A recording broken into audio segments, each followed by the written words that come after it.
Welcome, Tiger fans, to RHS Football 2025.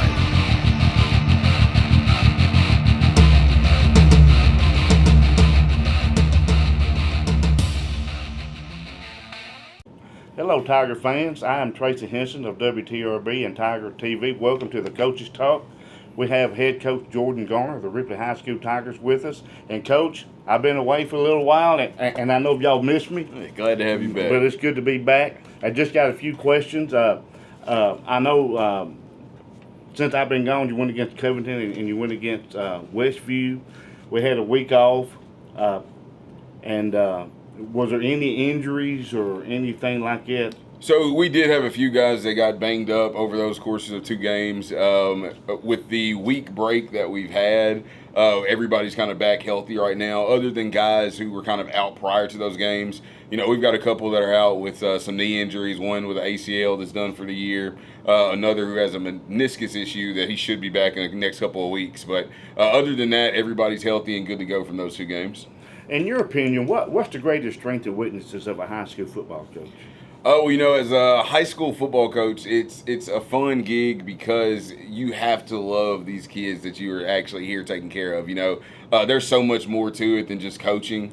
For me, it's literally like every kid on this team is a son to me. You know, we really work hard. We're with them all the time. So, you know, the biggest thing is you have to understand how big of a role model you are. You have to understand that you're a father figure for a lot of these kids. And you have to understand that it's bigger than football. So, you know, the biggest thing that I think as far as the strength goes as a football coach, a high school football coach, is he's that person that's able to be there for them through whatever. You know, like I tell kids every year when they graduate and get ready to leave this program, hey, I'm here for you like I've always been. You know, you've got my number. Call me if you ever need anything. And, you know, those guys who might be watching this, who have played through this program, they know that they can pick up their phone, they can call me at any time, and I will help them any way they can. So, you know, that's the biggest thing as a high school football coach is you have to understand that it's more than wins and losses. There's way more that goes into it than just going out and trying to win a football game. And I may have asked you this question before, but I think it's worth asking twice if I did. How do you prepare mentally for a football game? You know, for me mentally, as a coach, your big time is going to come usually that weekend right after that game. So Friday night, once we finish a game and we're getting ready to start preparing for the next game, Saturday's a big deal. You know, as a coach, you have to individually be watching film and going through everything and getting yourself prepared to see what's going on. Sunday, we're going to get together as a team, as a coaching staff. As a coaching staff, we're going to bounce our ideas off one another. We're going to take a look at everything we've been looking at individually, and then we're going to collectively put our game plan together. So, you know, the next couple of days, Monday and Tuesday, as a coach standpoint, you've got to make sure that you know the game plan because now you have to install that game plan with your team. So mentally, you've got a couple of days to really get yourself prepared before you've got to start getting everybody else prepared. So, you know, as a coach, it's a quick deal. It's something that you've got to do real quick to kind of get mentally prepared. I mean, you're going to watch film and continue getting prepared throughout the week, but once the kids get involved with it, you really got to lock in on them opposed to trying to have yourself mentally prepared. Now, I have a question. It's not on here. It come up when you were giving your explanation. How do you convince people that there are no quick fixes when it comes to trying to turn the program around? Well, you know, I'll be honest with you. When it comes to trying to convince people about anything, I don't try to convince people. You know, at the end of the day, what I have to worry about is the kids in this locker room and the coaches that I have right here with me. We worry about the opinion of one another. We worry about the opinions of the kids. But at the end of the day, they have to understand that the people who are asking the questions have to understand that we're in here working every day. You know, we're not showing up just to hang out and get paid. Right. We're here busting our tail every day to get ready, you know. So I know they have those questions and they want it to turn around immediately, but they have to understand that things do take time. I've said it before, Rome wasn't built in a day, and we're continuing to build over here. And all you can do is come in every day and work hard every day and let the results and leave them on the field. Absolutely. How do you handle, and this is going to be another one of the crazy questions, Coach, how do you handle criticism from fans? Well, I think I kind of alluded to it right then. You know, you did. With criticism from fans, it's going to come. It's going to happen. It is what it is. You know, as a coach, I kind of shut off social media. When season hits, I know everybody has an opinion. Everybody has something to say, and everybody's a better coach than the coaches on this staff and myself. So, you know, I let people have their own opinions. They're entitled to an opinion, you know. Like people say, you know, God gave you a butthole, He gave you opinions too. You know, everybody's got them. So, you know, I don't worry about the opinions of others. Again, I worry about what's going on in my locker room and right here in my coach's office, because those are the opinions that truly matter. Yeah, and being a pastor for going on 26 years, sometimes people, you just have to block them out. You do, absolutely do. But beyond the talent and ability, what do you look for in a player? Really, other than talent and ability, the biggest thing is going to be effort. You know, you can coach a kid who's going to give you effort. As coaches, we always talk about, you know, the two things that we can't coach are energy and effort. I can't coach those. I can't put those in you. I can't make you do those things. But if you come out here and you give energy and effort, then as a coach, I can teach you everything else you need to know. So, you know, that's the biggest thing that we always ask from our players is we ask you to come in and we have a term saying pay the fee. You're coming in to be focused, to give energy and give effort every single day. That's your job. You know, I lived in Crockett County for about 11 and a half years, and of course, I know P.A. Trent real well, and I often heard P.A. say that he would rather have a heart than talent any day. Absolutely. Because you can get heart out of a kid that really wants to play, and just like a football player that we were talking about before we come on. But go ahead and answer that, Coach. Yeah, I mean, you're 100% right there. You know, it's all about the heart. You know, I've seen a lot of kids come through here that are very talented kids that have a lot of great skill sets and could be good football players. But they don't have the heart, they don't have the effort, they don't have the energy, they don't want to give what they need to give in order to be good football players, you know. So I will take that 5'2" kid that's 120 pounds who's going to give you every ounce that he has. I will take him over that 6'3", 230-pound kid who's not going to give you any effort. I will take him over that kid any day of the week. Well, do you think we're in a society now, and I believe it to be true, that a kid, no matter what school that they go to, that because they have the talent that or the attitude, well, the coach is going to let me play no matter what because I'm number one. Absolutely. You know, we're in a society now where kids do feel very, very entitled. They think because of who they are or what size they are that they should be the person that's on the field. They should always be in the game. You know, and as a team, and in football, that's what we're here to teach you. You know, it's about the team. It's about the guy who's really giving the effort and the energy. It's not about who you are or who you think you are. You know, you've got to do what's right by the team. You've got to put in the effort and do exactly what we need you to do, or you're not going to find the field regardless of how big you are. And I like that you the heart or the kid that wants to play to the kid that's got talent who thinks that he deserves to play. I've often said that your attitude determines your altitude. Absolutely. And if you got an attitude that ain't where it needs to be, I mean, it can be brought down pretty low. Now, here's another question that I think is very important, which we know that football, high school football, I love it, been a fan of it. I ain't going to tell you how old I am, but I'll be 60 next year. But anyway, how do you view the relationship between athletes and academics? So, you know, this has been something that I've tried to preach the last 2 years. They're called student athletes for a reason, and student comes first for a reason. You know, if you're not doing what you need to do in the classroom or the community, then you shouldn't be an athlete. You know what I mean? At the end of the day, you have to take care of what you're supposed to take care of, and you're here to go to school first and get your education. Football is an activity, an extracurricular activity that you're not entitled to, that you're able to do because you're taking care of what you need to take care of in the building. So, you know, we push academics big here. We've got a lot of kids who are doing the right things. We've got some kids who are trying to pick it up and get back to where they need to be, and we've got some kids that are falling short right now. But, you know, I usually on Wednesdays I'll hold a study hall with some kids, and we'll make sure that, you know, we're getting our grades up to where they need to be. But, you know, you're 100% right. You have to be a student. You have to take care of things like that. You know, one thing that we've been happy and probably proudest about is over the last 4 years, we've had at least one of our valedictorians at this school has been a football player. So, you know, that's something that we're very, very proud of because we want our kids to be out here doing well on the football field as well as in the classroom as well. Well, and you know, like I know, unless you're just very excelled in football, like we've had some to go on from here to be pros, you got to have a good head on your shoulders because this world ain't gonna give it to you. Absolutely. I mean, you're right. Colleges aren't going to come down here and hand you a scholarship just because you run a 4.4 and you're 6'5". Right. If your grades are terrible and you're not going to college, it's that simple. You got two things you got to take care of if you want to play college ball. Okay, tonight we take on McNairy Central. They come in with a record of 2-5. I think that's probably their best record they've had in a long time. So what have we done, or you coaches have done this week, Coach Gordon, to prepare for that? Well, you know, with McNairy County, they've already got one region win under their belt, something that we don't. As you know, they've shown that they're a much improved team from what they were last year. You know, Coach Truitt over there is a good buddy of mine, and he and his staff are doing a great job of trying to turn that program around and get it back to where they want it to be. So, you know, we've done a lot of film study this week, and we feel like we've got a great game plan for them. We're doing some things that we haven't done in the past. We're bringing some things back that we've done in the past. We're just trying to find a way to really get a little consistency offensively, get some points on the board. Defensively, we want to do our best to contain their quarterback and really, you know, give them trouble.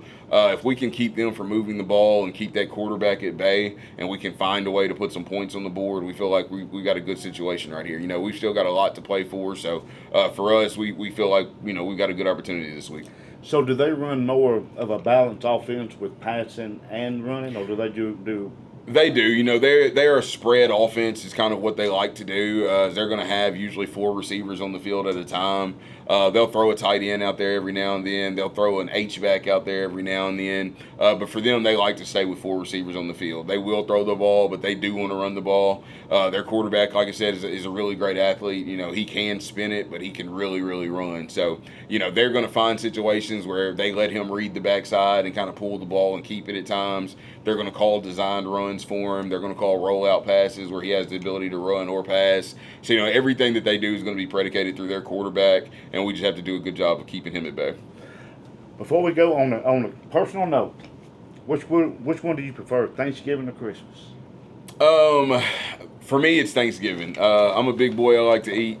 Thanksgiving is a great time for me. You know, I'm there to get multiple plates, and then I want to make sure I got a couple of plates to take home as well. So, you know, you're not going to eat good like you're going to eat good on Thanksgiving. So, for me, Thanksgiving's always been my favorite. You know, I like the food, but I also like the opportunity to have that family time, you know. So, I'm a Thanksgiving guy. I love Christmas to death, but I don't eat as good on Christmas like I do on Thanksgiving. Well, that's going to do it for the Coaches Talk. Come out tonight and support your Ripley Tigers if we take on McNairy Central. God bless. Go Tigers. Good evening, Tiger fans, and welcome to the live broadcast of Ripley High School Football Homecoming 2025. This is Mike White along with Tracy Crazy Horse Henson, World Traveler, back by popular demand. We had to get the ratings up some kind of way, and that's the only thing we could do. We had to send out to sea to get him back in here. Man, I had to swim all the way back from Mexico. Yeah, and he did it, and just got here just in time. Hair's still wet. This is Homecoming 2025. And the Ripley Tigers are hosting McNairy Central tonight.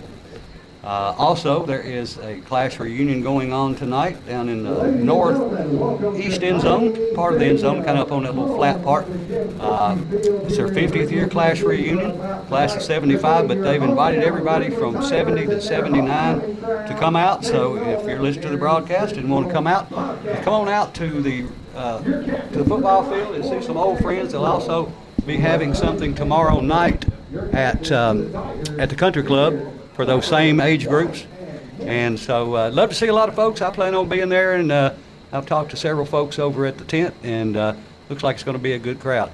But Crazy Horse, tonight we got to take care of some business. Yeah, man, we got to get this win.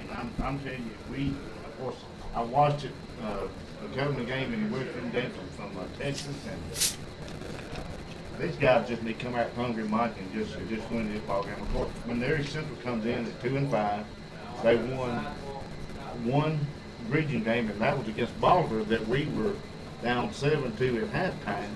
But they come back and won that game by 7. So, man, we got to get this win. All right, well, McNairy won the toss, and they deferred, and so Ripley will be receiving. They'll be going from left to right or from north to south here at Tiny Knee Stadium, Jim Fitchew Field, and Don Paris Press Box. I want to give a shout out to Jason back at the station for keeping us all straight, keeping us live on the air, and a big shout out to Stephen P. Vickery. Yes. And I had to ask, he told me what the P stands for, but I'd rather just make something up. Well, and be sure to listen to the coaching show at halftime. I have several questions for Coach Garner, and we need to, of course, everybody's talking about the field that we're supposed to be tearing down this one and putting a new one up for next season. And Yeah, I'm anxious to see. You know, Lexington, Tennessee did this last year. And the last game, home game that they played on that Friday night, they already had the equipment sitting out in the parking lot. And come Monday morning at 7 o'clock, they were tearing it down. And within a couple of days, 2 or 3 days, they had the stadium down. And I hope that we're that well organized that we'll have a crew. I mean, next week is our last home game, and we're not going to host a playoff game. So if things run like they should, I'd like to see a bunch of equipment out here next Friday night so that they'll go to work on it the following Monday. But we'll see. A lot of things, I guess, still up in the air. And I've got some information about it, and I'll pass that along as time allows tonight. The Ripley Tigers have come out onto the field, and both teams are on their respective sides. I didn't know that the coach said that he was going to be starting a new running back in the running back system, number 28, that freshman. Yeah, he had a good game the last couple of games. I was mentioning that we had some class reunion going on. We got a couple of old classmates up here with us tonight. Kenny Odell Smith. Most people just call him Odie. And then Mark Gaines Childress. And we're glad to have them up in the press box with us as Ripley gets ready to kick off. All right, check that. Ripley's going to be receiving. We are just about ready for kickoff here at Tiny Knee Stadium. Homecoming 2025. Got number 15, Jonathan Curry. Wildcat fans, Tiger fans, are you ready for some football? Cedric Merle, he's also a sophomore back there tonight. And it's kickoff time in Tiger Town. It's a short end over end kick. I thought it was going to go out of bounds, but it did. And he picked it up, stepped out of bounds instead of letting it roll out of bounds. So he'll put the ball there instead of backing up and making him kick again. That's just a mental mistake. You know, you don't. If you can't return it, there's no need in touching it, especially if it's going out of bounds. I'm going to say, going forward, we've had more yards going backwards than we had going forward this season. Absolutely. So we're going to start on about looks like about the 12 or 13 yard line. Said if it went out of bounds, we'd let it go out of bounds. We could have started on the 35 or made them kick again. But at any rate, we're going to go on offense first. 11:40 to go in this opening quarter. First offensive play of the game. Ripley will break the huddle. They'll come to the line. Tight formation this time. All right, so far as the lineup indicates, it looks like it's going to be tight. I'm guessing the Tigers are probably doing something a little different tonight. Maybe to show something different. The coach said he was going to put in some wrinkles. We need some folds, not just wrinkles here. All right, everybody else in tight except for one wide out to the left, wing to the right. Quarterback hands the ball off to his running back. He's trying to get outside, and he does not. He probably is going to lose a yard or two. That was the freshman, I think, number 28 on the carry. Yeah, well, that was Pearson. Was he the freshman? I think the last freshman I remember starting was Squirt. Yeah, well, there were a couple that started in that group that graduated last year as freshmen, but I don't know that they started the whole game. All right, we did lose about 4 on the play, so it'll be 2nd down and 14. Ripley at the 13-yard line. Theus in the gun. Takes a snap, hands it off to his running back, trying to go to the left, and he cuts it back to the right. Picks up a few yards, maybe gets back to the original line of scrimmage. It's going to bring up 3rd and about 10, so the Tigers, well, it looks like he got a couple more yards than that, so it's going to bring up 3rd and about 8. So the Tigers need to get a first down here to keep the drive alive, or they'll be in a punting situation on the next play. Yeah, the running back for the Tigers, Pearson, he's weighs a whole 150 pounds, number 28. But Squirt probably didn't weigh much more than that. He didn't. I mean, but Squirt knew how to squirt. Yeah, he did. He had moved. Okay, one wide to the right, wing to the left. Shotgun formation. Running backs to either side. Hand the ball to the running back. He drops it, and they recover it. They got on top of it. Inside the 15-yard line, close to the 10, so a fumble on the play. The ball looked like it was put in there pretty good. but for whatever reason, the mesh point on the exchange wasn't there, and the ball hits the ground before we can get back on it. They do. So now McNairy Central will have the ball 1st and 10 at the Ripley 12-yard line with 10:33 to go, first quarter. That's not the way we want to start out. Now, unfortunately, we've started that way too many times.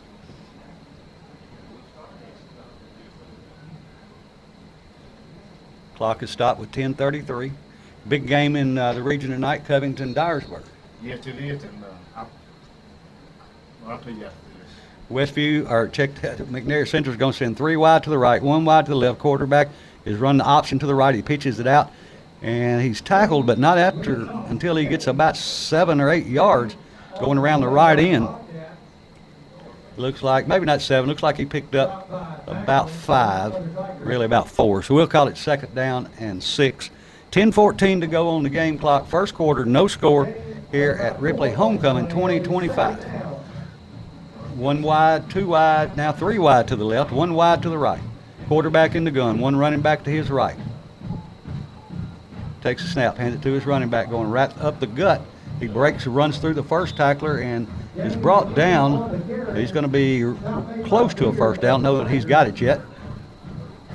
Looks like he's going to be about 3 yards short. So it'll make it 3rd and about 3 for McNairy. Let's see, McNairy there, though. The Wildcats? Bobcats. Yeah, everybody try to come out tonight and see some of the folks from the class reunion, and then again tomorrow night as well. That will be at the Country Club. Just contact anybody in any of those agents, and they can tell you all about it. Quarterback hands the ball, or he fakes the handoff and throws it out to his receiver on the right-hand side, and he breaks a couple of tackles. And gets. Looks like he did. I couldn't see the signal from here. But so with 9:11 to go in the first quarter, McNairy Central draws first blood. They're up 6-0 as they get ready for the point after. And I was on the coach's show. I asked Coach Garner, or maybe before the coach's show, I asked him who did he think was the better team out of this region, Covington or Westview. He said Covington. Coach Cruz told me that yesterday too, and I told him I didn't believe him. Did you? I told him, I said, I believe Westview will beat them. That'll be game 10. Yeah, that'd be a big team. All right, we're ready for the extra point. Snap, hold, kick, up. And it is good. So with 9:11 to go in the first, the score is 7-0. The McNairy Central over Ripley. We'll take a 30-second timeout and be back with the kickoff right after this.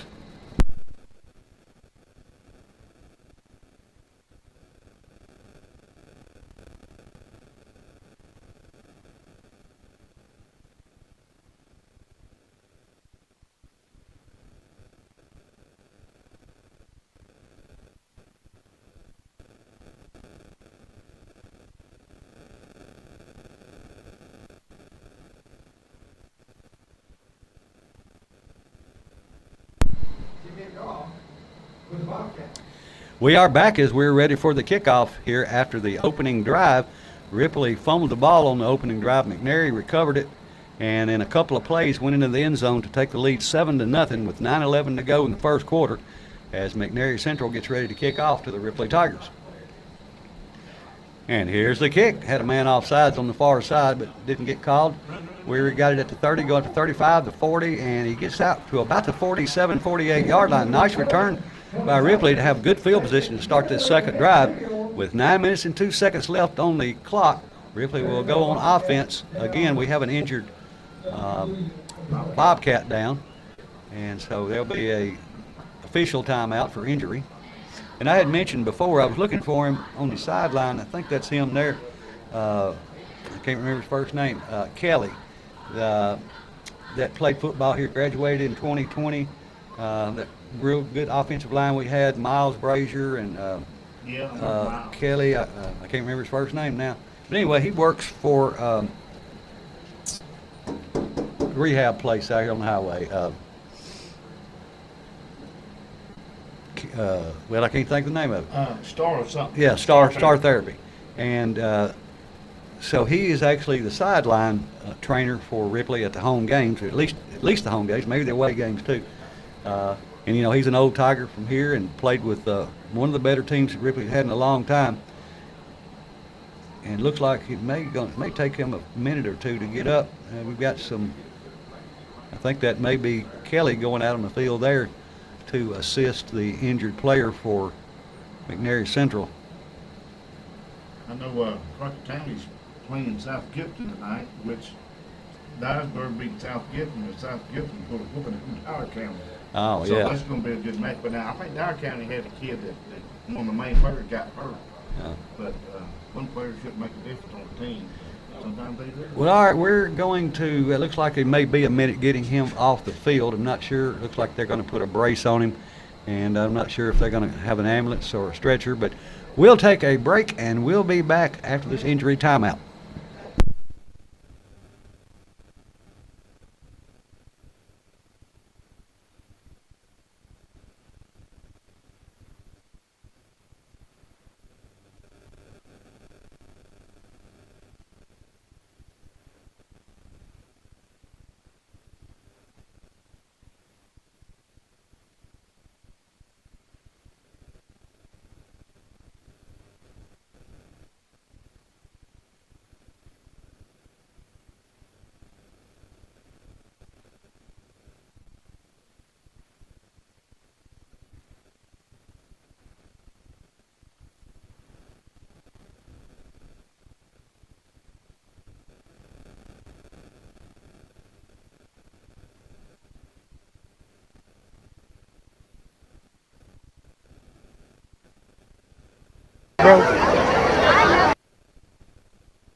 Oh, it was like the third play.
We are back after a timeout injury, or not an injury timeout, official timeout for injury, I guess is a better way to say that. It looked like a kid, I'm not sure if he broke his leg, but it looked like they put a inflatable cast on him.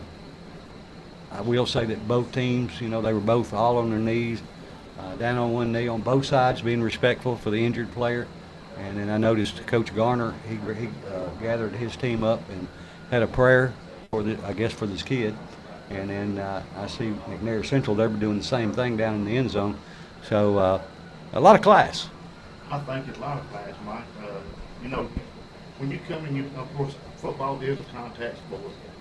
You're going to get bumps and bruises, but you definitely don't want to see a kid to break a leg or break a lot of times they break their collarbone or something like that.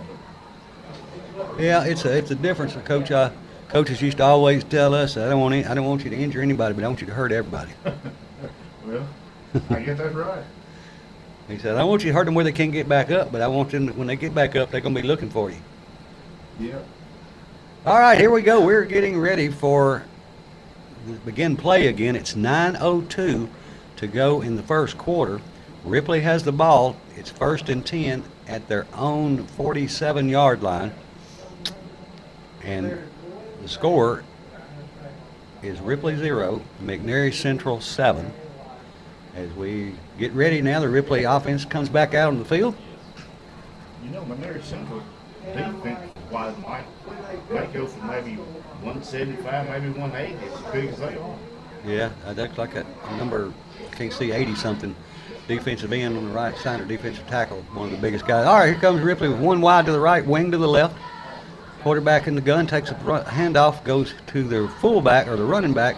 He picks up about a yard, maybe two, got out to about midfield stripe. I think that was Pearson again. Well, that's Pearson on the carry, because he didn't carry it far. He carried it 2 yards, and that's, hey, we're moving in the right direction. Yeah, we're going forward.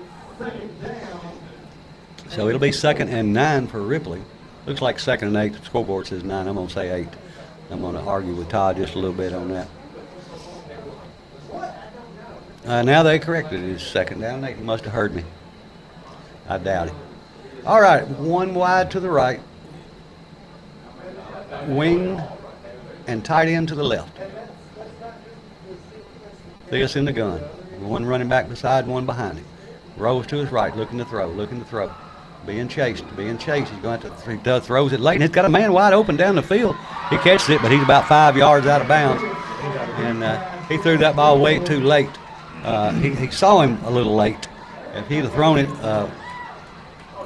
3 seconds earlier, he wouldn't have been covered, and he wouldn't have had to throw it out of bounds. But it does fall incomplete, so it'll bring up 3rd down and 8 for Ripley right at the midfield stripe. You're going to give a big shout out to my two friends out there, Rodney and Don Henry. Rodney just had knee surgery, doing great, and Don looks like he's a little under the weather. That's his 2nd knee surgery he's had. I had 2 also, so I can feel the pain. All right, looks like there was okay. So, just getting ready to play. 8:03 on the game clock. Ripley trails 7-0. First quarter, homecoming 2025.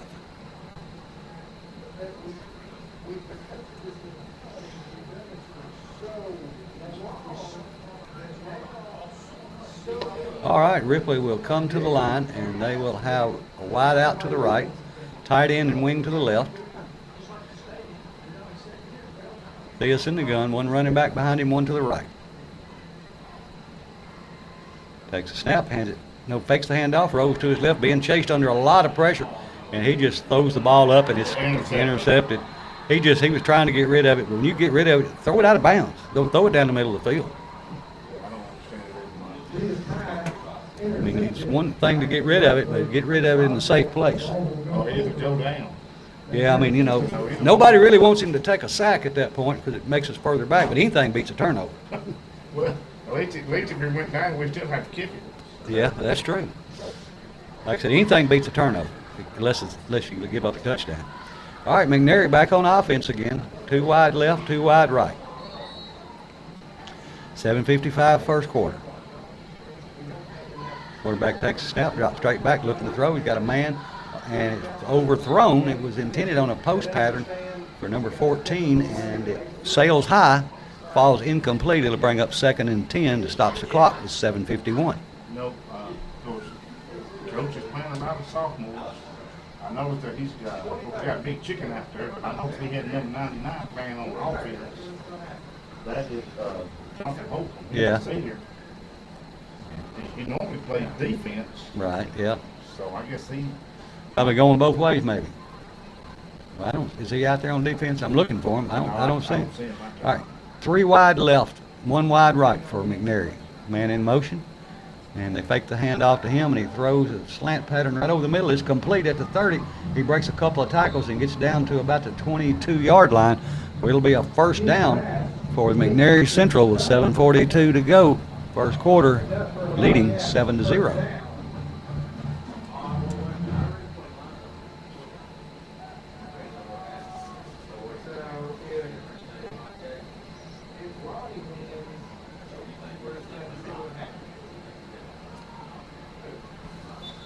All right, here comes Westview, and the referee is going to stop play. Looks like there was maybe a timeout called. Yeah, Ripley called a timeout. That'll give us a chance to go over our cheerleaders. The captains this year are Linda Burham and Kaylee Pittman. The balance of the cheerleaders are Alyssa Boyd, Allie Henderson, Cheyenne Houston, Julia Manley, Dariana Robbins, Reagan Conrad, Emma Heath, Carly Hutchins, Zoe Stickbaby Latham, Emerson Twig Payton, Riley Ray, Corey Smith, Taylor Burks, Maddie Carter, Keegan Gaines, Lexi Latham. Check that, I said that wrong. Zoe, I apologize. Just Zoe Latham. It's Lexi Stickbaby Latham. I got corrected about that before the game, and I want to make sure I get it right. Caitlin Perkins, Maggie Crawford, Audie Rhodes, and coached by the very capable Bailey Ring. All right, Westview back up to the line with 3 wide to the right, 1 wide to the left. Quarterback in the good, 1 running back to his right. And he runs a reverse, and he tries to cut back, and Ripley does a really good job to catch him in the backfield, and they got him for a loss. That was number 99 Holcomb on that play. There you go. Well, we know he's out there. Yeah, he's out there. Make himself known. You know, he's been a consistent player for the last few years. Yeah, he's been one of the more consistent players, I agree. All right, here comes here come McNairy back to the line. 3 wide to the right, and it's a misdirection play, a running back going up the middle, and a short gain. Doesn't get back within the sticks. It was 2nd and 14, so it's going to still be 3rd and about 11 or 12. So this would be a great opportunity to get a stop. Yeah, but I look for a pass. But the Tigers need to stiffen up here and get this stop and get the ball back. See if we can't get it down the field. Absolutely.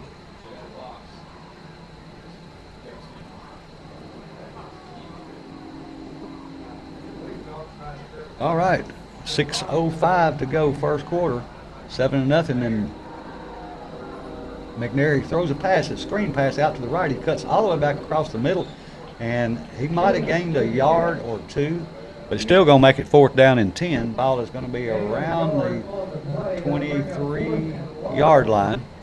So according to the sticks, it's 4th and about 11, and they're going for it. You know, I saw the other day on Facebook where that guy for Jaguars NFL team kicked that 70-yard field goal. I didn't see that. Yeah. It's big foot, big leg. All right, they are going for it. 2 wide left, 1 wide to the right, wing to the right. Quarterback in the gun. Don't jump off. Man in motion. And there's his pass. He's looking. He's going to step up. And he's got some room now. He's going to pull it down. He's going to be caught in the backfield, and he throws it out of bounds. That should be an intentional ground. I don't even know if they have that in high school. But it's a turnover, so Ripley holds them on downs. Good job, Tigers. Yeah, good job defense. Now we just get the offense to do something. Absolutely. like I said, I felt like all year if we could get a little spark and get a little success, then we could gain a little confidence, and then get a little more success and a little more confidence. But got to get something going to start. But you know, when we did that, when we played Bolivar, and it was 14-0, we did that 15-play drive. We did a good job getting the ball down the field and getting it in the end zone. Yeah. It's up my head. No doubt. One wide to the right, wing and an H-back to the left. And they hand it, or number 6 gets it, and he goes off the right side. And that is Frazier. And he picks up about 5, 6, 7, a good 6 yards anyway. We'll call it second. I'm going to say 7, so it'll be 2nd and 3. You call that a wild tiger? Yeah, wild tiger. Just a direct snap to the running back. It looks like they're lined up this way again. And everybody in tight except for one wide to the left. Wings on either side and an H-back to the right. And he's going to just run it himself again. He's got a little room if he comes down the sideline. He's got the first down and finally get out of bounds. But that is a Bank Tennessee. Oh, check that. That is a Farm Bureau Insurance Ripley Tiger first down. Yeah. I mean, we're not really doing much through there. Nothing much good. But what he's doing, he's putting these 2 extra guys on this end. To block. You're giving them extra blocking up front. Yeah, and you know, if we do that enough, they'll shift their defense over, and they'll make sure that they've got enough people to cover our people. In a situation like this, I mean, they may be setting it up where they run this way, and then do a counter back the other way. All right, he's going to run it straight ahead this time, going off right tackle. He's got a little bit of room, and he still stays on his feet, fights hard, and gets down to about the 46-yard line. And so that's a pickup of about 7. They put number 5, who's been the quarterback all season, put him in as wide receiver. Theus. Yeah, Theus. Yeah, he's been the quarterback. Now this time, because we 2nd down and 4, so it was a pickup of 6. McNairy called a timeout because we got a little momentum going. I didn't know Theus was a sophomore. I thought he was like a junior. I thought he was a junior. Yeah, he's a junior. That's not right. Oh, it's not right. That's the reason I don't even use that, 'cause number 44 is not on it either. And so I just use it. Here, I think there's another one in the bag too. All right, so we are in a timeout with 4 minutes and 12 seconds left to go in the first quarter. Ripley has the ball. It is 2nd down and 4 at the McNairy Central 46-yard line. McNairy leads 7-0, and it's 4:12 left to go in the first quarter. We got some momentum. We got a momentum on our side. We need to keep it going. Yeah, absolutely.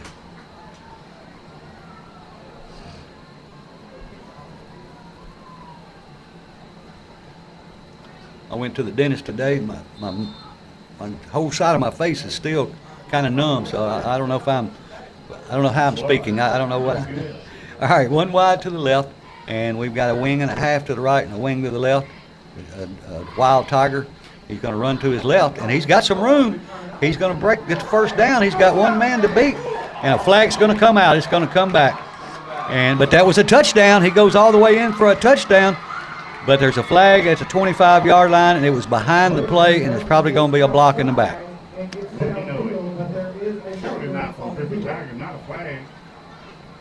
Holding. And it was behind the play. That's where the flag came out. And most of the time, when you get a penalty like that, typically, I mean, there's some out in front that does make a difference in the outcome of the play. But a lot of times, the play is already gone by. Of course, you don't. When you're blocking, you got your head down, or you're looking at them. You don't really know exactly where the ball is. But we got a first down. We still. So that's a Farm Bureau Insurance Ripley Tiger first down, because that was a spot foul, and so they marked it back from the spot instead of touchdown. Well, I don't know who they called it on, because number 5, who was normally the quarterback for the Tigers, had his man up around his chest and just pushing him backwards. So I don't know if they called it. That wasn't a hold. Now, whether they called it or not, I don't know. But Ripley looks like they found something with the wild tiger so far tonight, and of course they haven't seen that before, because we haven't done it before. So another wrinkle. Yeah, I mean, whatever we can do to get yardage and get moving. 100%. All right. 1st and 10. Ball at the 34-yard line of McNairy Central. Ripley will have 2 wide to the right, 1 wide, 2 wide to the left as well. Theus in the gun. Hands it to his running back, number 28. He cuts right through the middle and gets a nice gash and a late flag, really late flag. Now that makes you think that's against the defense by being that late. Well, it looks like when number 28. Peterson, when he was running, it looks like one of McNairy Central guys grabbed him by the horse collar. And it looks like the way the referee is facing that it's going to be marked off against him. Ripley has a player that went down after the play. And going back to the huddle, it's probably a cramp the way it's looking, but that's going to be a penalty against McNairy, and it's going to move the ball. That's a big penalty. Yeah, it's a 15-yard. It may be a late hit, and it may be the player that's down that was involved in it. No, that's a lineman. That's the center, number 68. All right, I'm going to give you the information that I have. This is just information that I have. I got it pretty straight, but I'm not, I couldn't swear by it because I wasn't at the county commission meeting. But this is the information I got from it. The county commission approved $20 million bond insurance to support upgrades across the school system. How those funds are allocated will ultimately be decided by the school board and the superintendent. We're hopeful for turf for Ripley High School will be on the top of their priority list. And also, I did get this information as well that goes along with that. It'll take me a minute to find it.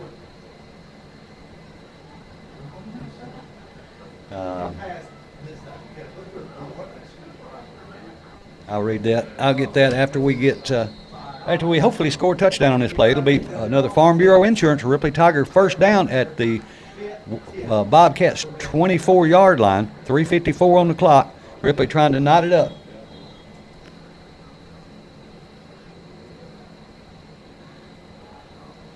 Ripley has 2 wide left, 2 wide right. Theus takes a snap, hands it to his running back. He goes right up the gut. He gets down inside the 5 or inside the 10. Getting 5 or 6 yards. Yeah, he's quick. He's quick. So that's about, it looks like a 5-yard pickup. So it'll be 2nd and 5 from about the 9-yard line. So Ripley in the red zone, trying to get in that end zone. We ain't been in the red zone much. No, we've been in the end zone even less. But let's break all those records tonight. Yes. All right, Ripley has 2 wide left, 2 wide right. Theus in the gun. Takes a snap, and low snap. He hands it to his running back, and he's going to be caught behind. Well, they blew it dead. I don't know if they got his forward progress or if they blew it dead before the whistle started. It looks like maybe we were offsides, and that back is up 5 yards. Either way, we're back at 3rd and 9. I did not see maybe it was just a forward progress had stopped. I didn't see a flag, and I didn't see an indication of a penalty.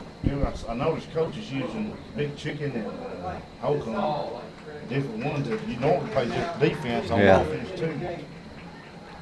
All right. Back to I almost called it the wild chicken. 2 wide to the right, and as a quarterback is going to take the ball and run it himself around the direct snap. He's going to, number 6 gets down inside the 5. It should be enough close for a first down. Number 5 quarterback has a wide receiver decoy on the left side. And number 6 is 6 is Pearson, ain't it? Frazier. Frazier, that's right. 6'4", 200 pounds, tight end linebacker, junior. Okay, it is 4th down and 1. The ball is on the 9-yard line, so the Tigers definitely need to get a first down here. It would be heartbreaking to get this close and not be able to get some points.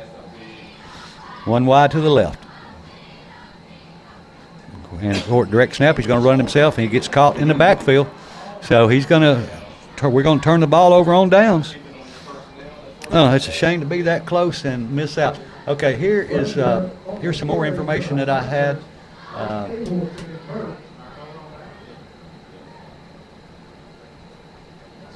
If I can get it where I can read it. It said it is generally, this came from some people that are supposed to know.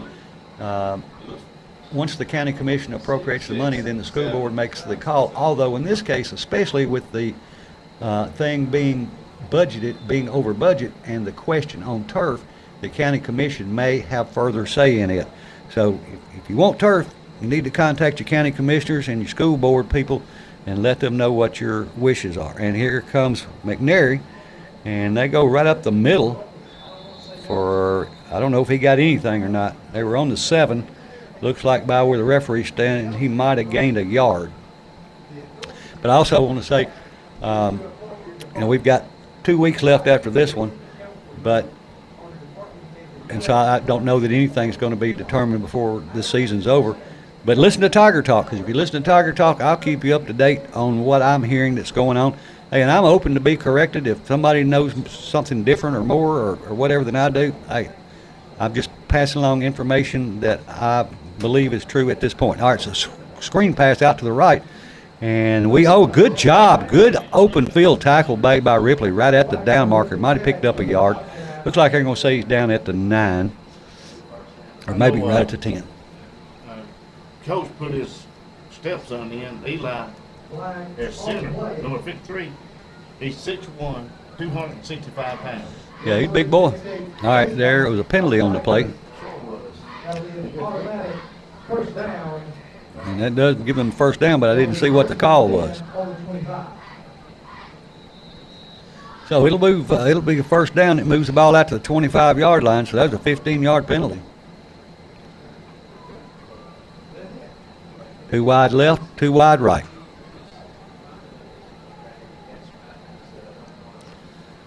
Quarterback takes a snap, and it's a fake handoff, and it bounces straight up in there. We should get that one. And we do. We come down with an interception, or do we? I don't think so. No, they say it's incomplete. When the ball goes straight up in there, the defense is supposed to get that ball because you've got more people around it than they do. Of course, it doesn't always bounce the right way, but, man, that was a great opportunity missed. We blocked that ball, though, and it went straight up in the air. Yeah. I thought it hit his hands and went straight up in there. It could have. Or it might have been the defender that put his hand in, I'm not sure. Got to take advantage of those, but it'll bring up second down and 10. Ball at their own 25-yard line, 1:06 to go in the first. The score is McNairy Central 7, Ripley 0. This is a region game for obviously both teams. 2 wide left, 2 wide to the right for McNairy. Man in motion, they fake to him. The quarterback's going to run it himself, and short gain. Maybe a couple, but it's going to bring up a third down and around 7 or 8 with 55 seconds to go in this first quarter. I think if we got a bigger push on that, we're going to that end zone, that'd be a touchdown for Tigers. Yeah. Yeah, I mean, we definitely need to move that line forward. But anyway, we'll keep you up to date if you. I'll put it on Facebook too. But we need to whatever we want to do, whatever the majority of the people want to do, we need to make our voices known now because it's kind of like speak now, forever hold your peace. All right, quarterback is going to throw another screen, a little bubble screen, and it's complete. And he's going to be tackled before he gets to the first down. He's going to get out to around the 31-yard line, which is going to bring up fourth down and about 4 for McNairy. I don't see McNairy changing any personnel. No, that is that says what that says. If they don't punt the ball, is they don't respect our offense. No, that's the end of the first quarter. So at the end of one here from Tiny Stadium, Jim Fitchie Field, and Don Paris press box, the score is 7-0, and that is McNairy with the lead. We're going to take about a 30-second timeout, and we'll be back with the second quarter right after this.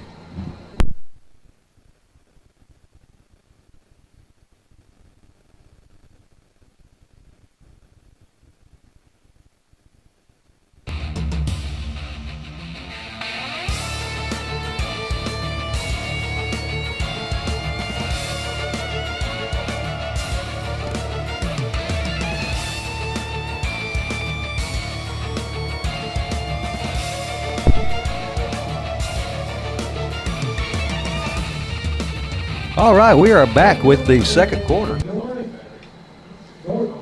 the score is McNairy Central 7, Ripley 0. McNairy has the ball, but it's 4th and 4 at their own 27-yard line, and they are in punt formation. Number 9 goes back with the Tigers to receive the ball. That's Cedric Murillo. He's a sophomore. All right, up to the line, and you're ready for this punt. Ripley with one back deep. Not sure what the holdup is. All right, we're waiting one last player to come out for McNairy. Coach probably not happy about that. I wouldn't be. If you're supposed to be out there, you need to know when you're supposed to be there. Yeah. Of course, we don't have any numbers for Mary Center, so we don't know what number names are.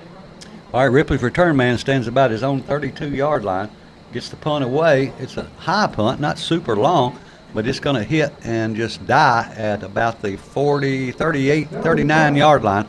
So that's where Ripley will go back on offense. 11:52 to go in the second quarter. Ripley will be 1st and 10 from their own 40, about 2-yard line to start this drive. Yeah, we need this win bad, Mike. Of course, O'Brien County comes in next week. They're pretty good. Yeah, they're. And I remember back several years ago, we used to play them. We used to beat them about every year. But times have changed. You know, everybody goes through the cycles. Some people just have higher highs, and some people have lower lows. Sometimes the valleys are deeper and wider too. All right, here comes Ripley with that same formation, one wing to the right, quarterback in the gun, and it's a toss sweep going to the right. He starts inside or outside, breaks it back inside, and on the first down play, he picks up about 4 yards. Nice run. He does remind me of Squad. Yeah, a little bit. You know, he's still young, and of course he's somebody to build on. Just give him a hold and let him get through it. Yeah, he's got some speed and some quickness. That was one of to me, Squirt's biggest, some of his biggest characteristics were, he would stop and start on the dime, and he was really quick out of the gate. And he could make you miss. He'd make you look like a dummy out there. All right, one wide to the left. Quarterback's it's a reverse coming back this way, and we've got the first down. We've got an open man.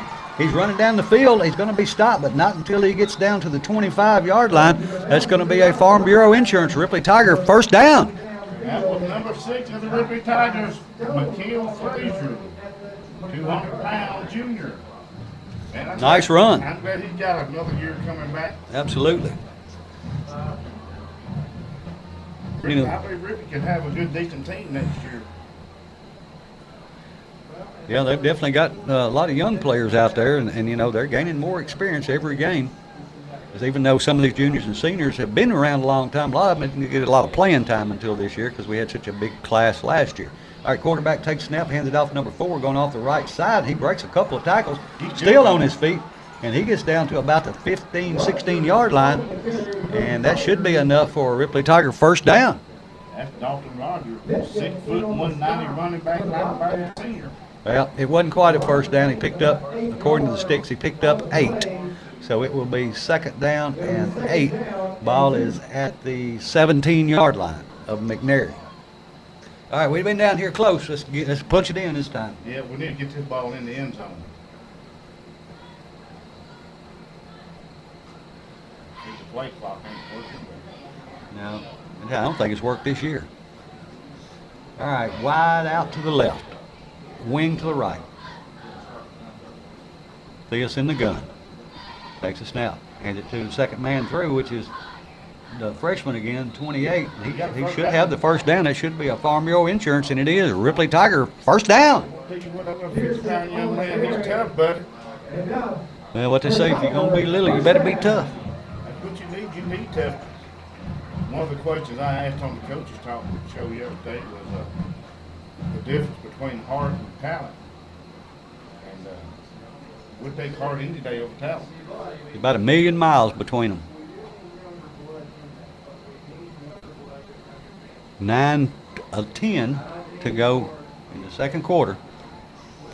First and 10 for Ripley at the 15-yard line of McNairy. Ripley sends 2 wide to the left, 2 wide to the right. 1 running back to the quarterback's left in the gun. Takes a snap, hands it to his running back. He had a little hole there too. It closed up pretty quick, but he still picked up several yards going off the right side. I don't know if we're blocking better or their defense is not as good, or not sure what the difference is, but from this angle, I can see that hole. It was a nice hole. Maybe it's a little bit of both. Hope it is. Well, I hope it's just that we're getting better. Yeah. I've seen every game that the Tigers has improved, especially on defense. The offense needs a little bit to catch up with, but look like tonight they might have caught their stride. I hope so. All right, it's going to be 2nd down and 7. Ball is at the 11-yard line. 2 wide left, 1 wide right.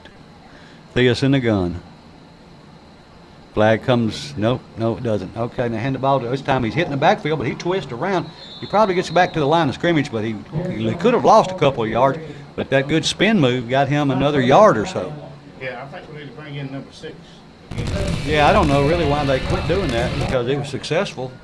Maybe they started adjusting to it, and he saw that it wasn't going to work, but either way, it's going to be a timeout. Yeah, number 57 for the Tigers pointing toward his back. That's That should be an injury timeout then. He's a senior. But they called the timeout Ripley, but an injured player down. It should have been an official timeout. Shouldn't have counted against Ripley. We may need that timeout before half is over. Yeah. We'll see. We want to thank our sponsors while we've got a moment.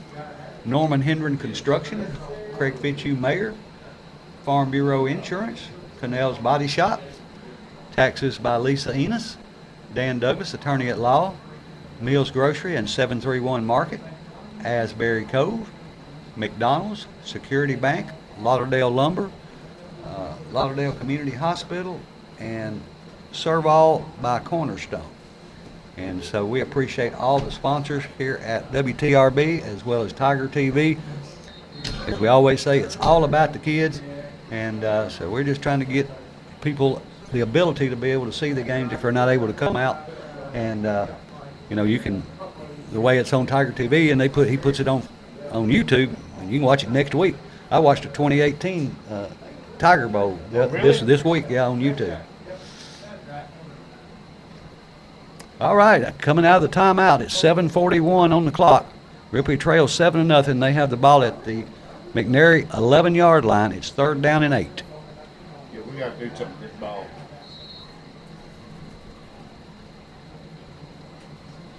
McNairy leads 7-0.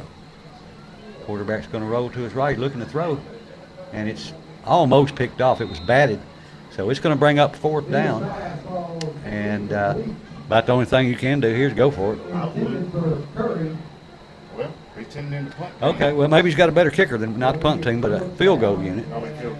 Maybe the field goal kickers. I just hadn't seen him kick a lot, so I didn't know if he was capable of that. But I'm like you. I think we need to go back to having number 6 run that ball. And number 6 is coming in, so it may be. Well, 6 is the quarterback. Not 5. I mean, yeah. 5 is number 6 was one. That Right. was Yeah, he was. Yeah, the. But now, I wouldn't mind trying a little trickery here. All right, and there's going to be another timeout call by Ripley. Why would you call 2 timeouts in a row? I have no idea. Evidently, it was something that Coach Garner saw out there that didn't like. Maybe he changed his mind. Maybe he's going to fake it. He wanted to see how they lined up.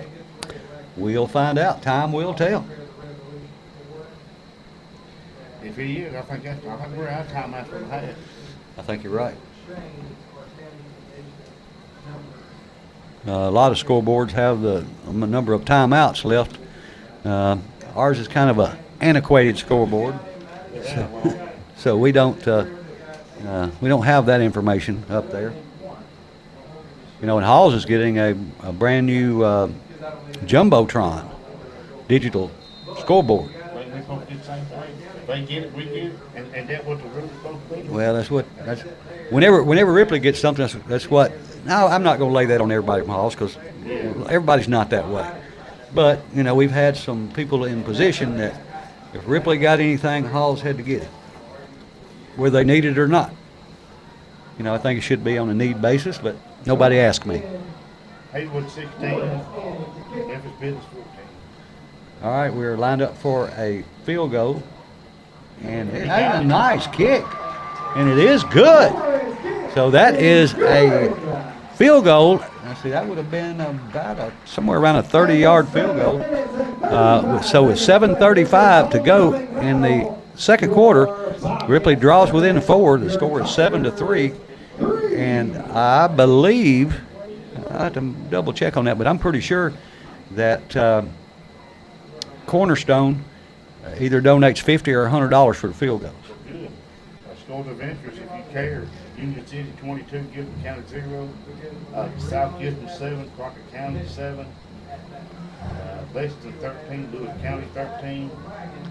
Haywood, let's see, Haywood was 22-14 over Memphis Business. Oh, I got to mention too, I'm for about, I don't know, 10 years or so, I've been on the committee that puts together the All-Star team, the West Tennessee All-Star. And so we had our meeting yesterday and picked All-Stars for West Tennessee. And, probably not supposed to let anybody know exactly before they let them know who's in it. But I will say the coaches are going to be Coach Ward from Crockett and the coach from Huntington. All right, here's the kick. Nice kick. And it's going to hit and be taken at the 20-yard line across the 25 and going to be wrapped up right at the 25. Good coverage downfield by the Tigers. They played better in this second quarter than they played all year, I think. Yeah, we got a lot of juniors and sophomores out there playing this game. We've got a few seniors. I don't think we lose a whole lot of seniors off this team. I think number 99, Hopeland, 57. I can't remember all. Yeah, it's not a lot of them, I don't believe. But anyway, I know we've been harping on it all year about the new stadium. We need people to get on board because it's been 100 years since we had anything really new, I guess. Yeah, this is the 98th year in this stadium. All right, 2 wide to the right. Hand the ball to the running back trying to get outside on the left side. He breaks a couple of tackles. But he doesn't get to the first down mark. It's going to be short. Looks like he's going to be around the 30-yard line, which would be about a 5-yard pickup. And that appears what it'll be. It'll be second down and 5 for McNairy Central. What did they do, Mike? Well, I know you can't go back 100 years, but I seen pictures in high school that when they play football games, wasn't no bleachers and anything when they first started, was it? When they first started, it was just a field. All right, 2 wide to the right, 1 wide to the left. Man in motion. And the quarterback is going to run the option this way, and he keeps it and runs it right up the gut. Got the first down, and he's going to be brought down about the 39-yard line. He faked the pitch and then just turned it up and ran it himself, and he'd been pitching it every time. And evidently we must have went for the pitch man, so the quarterback, with a heads-up move, actually turned it up and ran it himself. Yeah, this is the 98th year, I believe, and supposed to be the last year. And it's still going to be Tiny East, as far as I know. It's still going to be Tiny Stadium. Still going to be right here, but it's going to look totally different. 2 wide to the right, 2 wide to the left for McNairy. 6:10 to go in the first half. Ripley trails 7-3. 2 wide left, 1 to the right. Wing in motion. Quarterback fakes the handoff, throws it in a little bubble screen. It's complete. He breaks the first tackle. The second tackler going down the far sideline. He's going to be brought down, but not till he gets to the 39, 38-yard line. It's enough for a first down. That'll move the sticks for McNairy. He's got a heck of arm. Yeah, he's supposed to be. I've heard a lot of stuff about him being pretty good, being a really good ball player. Yeah, I heard somebody say something about replacing the turf after whatever the 10, 12 years, whatever it is, and I'll tell you what, a little bit I've been told about that. All right, 2 wide to the right, 2 wide to the left. Quarterback in the gun. Takes a snap, and he's going to throw a little quick pass. It's complete. kind of an out route out to the 45-yard line. So that's going to be about an 8-yard pickup. But it's going to bring up third and about, I guess it wasn't an 8-yard pickup, about a 6-yard pickup. It'll bring up second down, I guess. Second down and 3. It'll be second down and 3.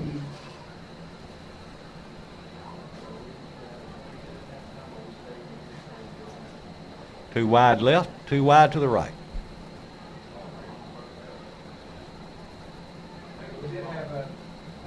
Empty backfield now. Quarterback stands all alone in the gun, puts a man in motion, hands it to the man in motion. A jet sweep coming this way. He's got it. They got the edge, cuts it back in the middle. He picks up the first down and brought down at about the 24-yard line. So it's enough for another first down for McNairy Central. Anyway, what I was told was, first of all, Dyersburg, they just replaced their new turf this year. But the cost of replacing it after you've already done all the gravel work, the foundation work and all that, is nothing like what the original cost is. But I was told if you kept up and you saved the money that you would save by not having a field, we'll go back to live action here. Quarterback takes a snap. He's looking to pass, looking down the middle, looking, and hit and sacked in the backfield. Good job by the Ripley Tigers, number 55. Yeah. So they get way out of the sticks now. They're back to about the 26.5-yard line, 27.5-yard line. 65 on mine, but you got to update it. But I know Hogan is in on that. I don't. But at any rate, I was told if you count your labor, your paint, your fertilizer, your sand, your all your chemicals, everything, if you put that money aside and saved it for 10 years, it might not pay for that new turf, but it would go a long way. All right, here we go. Hot pass, and it's incomplete. Just a little hot slant pass. And we're on him pretty tight. I will say that. I'm glad we didn't get a pass interference call, but it'll bring up third down and about 13 for McNairy. So anyway, it's not as big a difference as it seems like. I mean, if you don't want to spend money, you're always going to find a reason not to. Well, I think we're definitely overdue for something, at least. You could have said that 20 years ago. All right, 3 wide to the left, 1 to the right. Quarterback takes a snap, and he rolls to his left, looking to throw. He's got a man in the end zone, and he dropped it. And it went over the defender's hand and right into the arms of the receiver, and he just couldn't hold on to it, and it falls incomplete. 4th and about 13 or 14. If I was McNairy, if I had a good kicker, I would go for it here. The only kicker we've had that kick a 50-yard field goal was the Hoffman kid. Yeah. That kid had a leg. He did. I was surprised he didn't kick in college because I thought he was good enough. Oh, I did too. I thought he went to Memphis. Going to be on Memphis. He could be. Yeah, I'm not sure what happened there. He went to Memphis, but I don't know. I lost track of him when he left, and then the family moved too. So, all right, everybody in pretty tight. You got Twins to the left, but they're in pretty tight, and there's going to be a timeout. This time it'll be called by McNairy. And we've got 3:09 to go until halftime. We'll hold it here. And so, again, my point was, a lot of people are throwing out numbers and throwing out, and I don't profess to know a whole lot about it either. But, in the last few years, and especially working in the sports industry with football for the last 25 years, I've been around it a lot, and I've heard a lot of coaches talk, and I've got a lot of good friends who are still coaching, and there's not any coach that I'm aware of that wouldn't like to play on turf. First of all, like I was told somebody earlier, just to paint the field. First of all, you see you got Tigers, Ripley and Tigers in the end zone, or Tigers in both end zones. You got to paint that. You got to outline it with white. You got to paint every 5 yards all the way across the field. You got to paint the numbers 10, 20, 30, all the way on down on both sides of the field. Then you got to put the hash marks every yard across the field on both sides. Then you got to put the tick marks on the outside, both sides. So you got about 400 lines just like that, and then that's not counting, the yard markers or the end zone, or the R in the middle. So it's a lot of paint, and it takes a long time to do that. A lot of labor and a lot of money now, because I used to sell the paint, and I know it's, pretty expensive. All right, fourth down, and about 14, quarterback's looking to throw.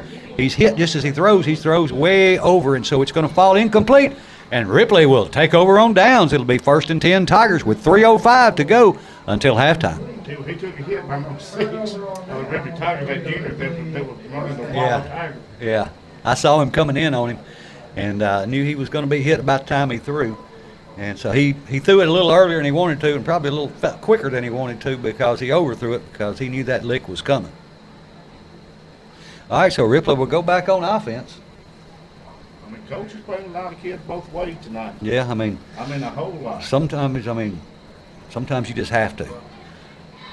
Sometimes you do it because those are the athletes that you got, and sometimes you just don't have the numbers.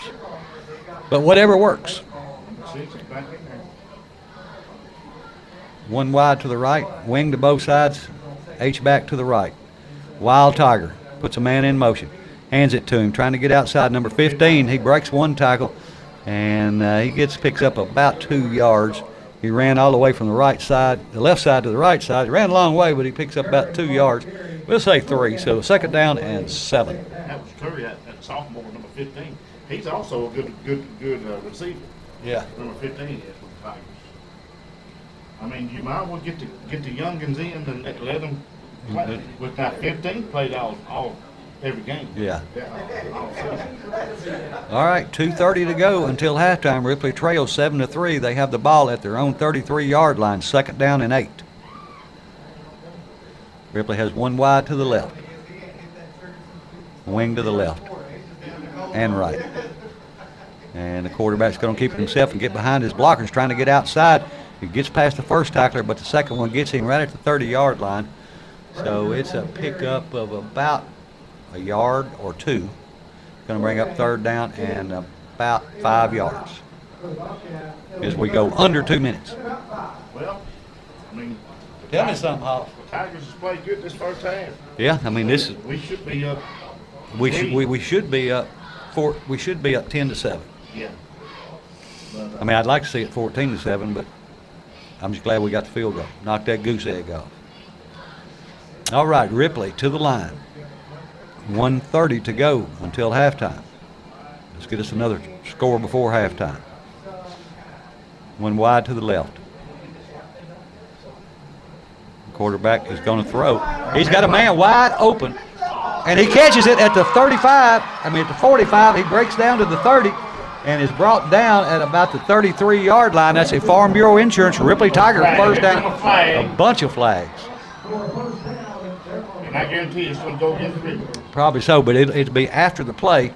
If it is against Ripley, it'll move us back, but it won't negate that play. But I didn't see what happened. I don't know where I was looking, but I wasn't looking at that, so I don't know what the call was. What I saw was the boy that caught the ball, number 10, all he did was like this.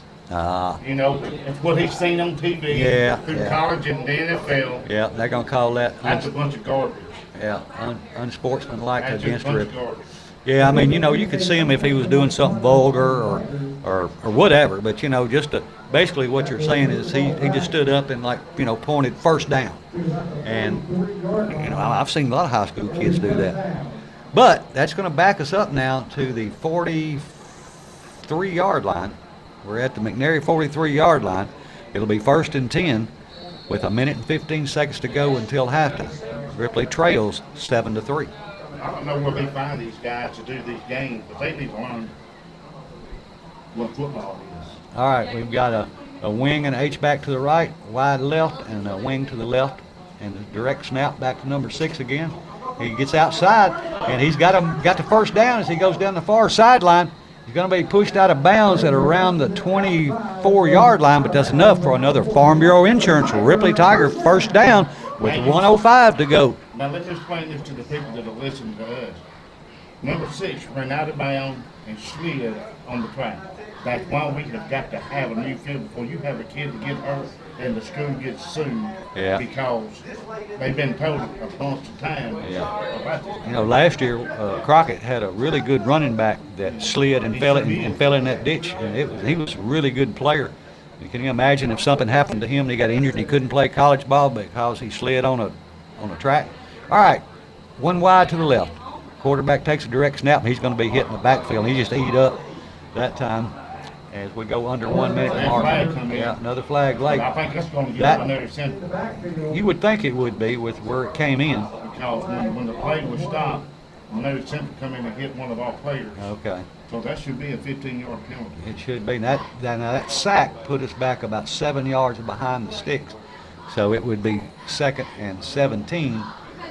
And we'll get the call here now. And it is personal foul against Ripley. And a personal foul against. No, it's against Ripley. He started pointing it both ways, so it would offset. And but he stopped in the middle of it. So if you're watching, I guess there wasn't offsetting, because not unless they're going to mark it off this way and then turn around and mark it back, and they don't. They just mark it off against Ripley. So Ripley now is back to the 45, so it's 2nd down and 5, 10, 15, 20, 25, about 27 yards to go. I thought we had a good opportunity to score, and it only takes one play. But man, I'm looking forward to going back and watching Tiger TV, because I want to see what some of these calls were actually, if in my opinion, if they were legitimate.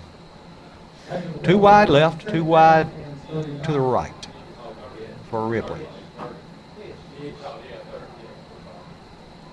Tiger's in the gun. Puts a man in motion.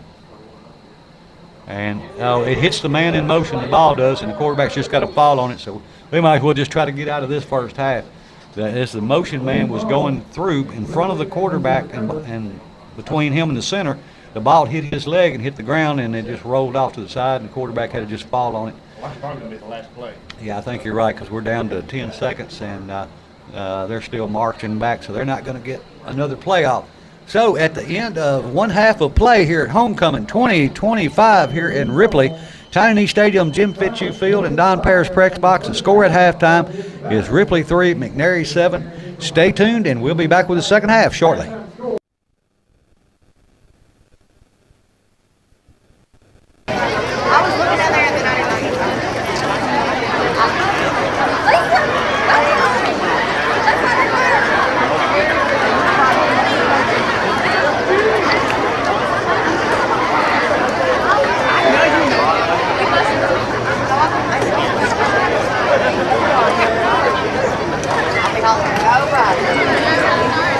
All right.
Drum major, is your band ready?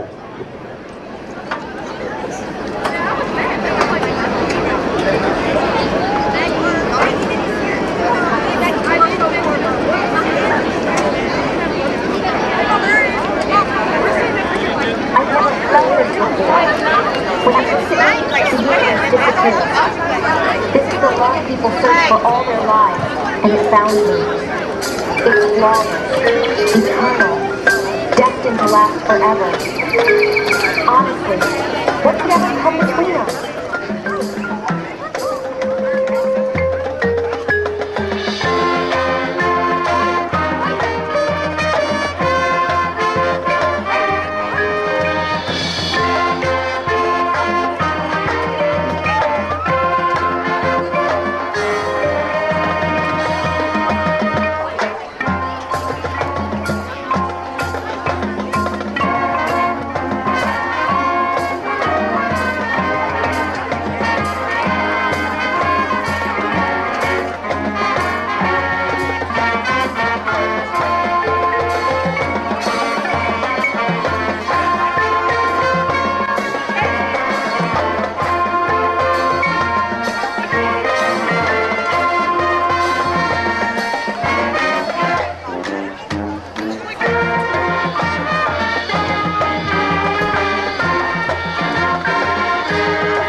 What do you mean we need to talk?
Find our way back?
Tigers marching band. We are back as we get ready for the second half. There was a great halftime show by the cheerleaders and the band. It was a little longer, obviously, because it was homecoming. We had the homecoming court prior to the game. If I can get that information to who was on the homecoming court, we'll pass that along to you. Obviously, I'm a little older than any of these kids' parents. Maybe their grandparents I would know. So I don't know them personally. So I saw the people that were out there, but I just don't know their names. But if we get that information, we'll bring. Give me some scores, Hoss. This is Joe, man. In the second quarter, it was Tilden 14, Oxford 7. Dyer County 14, UFJ 7. Milan 27, Hall 2 Lewis County and Gibbon and Lexington tied 13-13. Crawford County tied with South Gibbon 7-7. I'm going to change. Folks call in and give us some scores. That's right.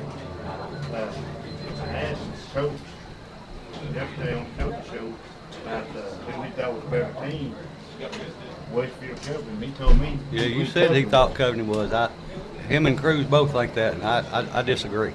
Last year, I thought Covenant would win, and it was real. They played in week 10, and it was real close within, I don't know, less than a touchdown. And then when they played in the second or third round, Westview just kind of blew them out. And it wasn't a blowout, but I mean it was pretty lopsided. And you know, the only way, in my opinion, anybody's going to beat Westview, they're going to have to put pressure on the quarterback.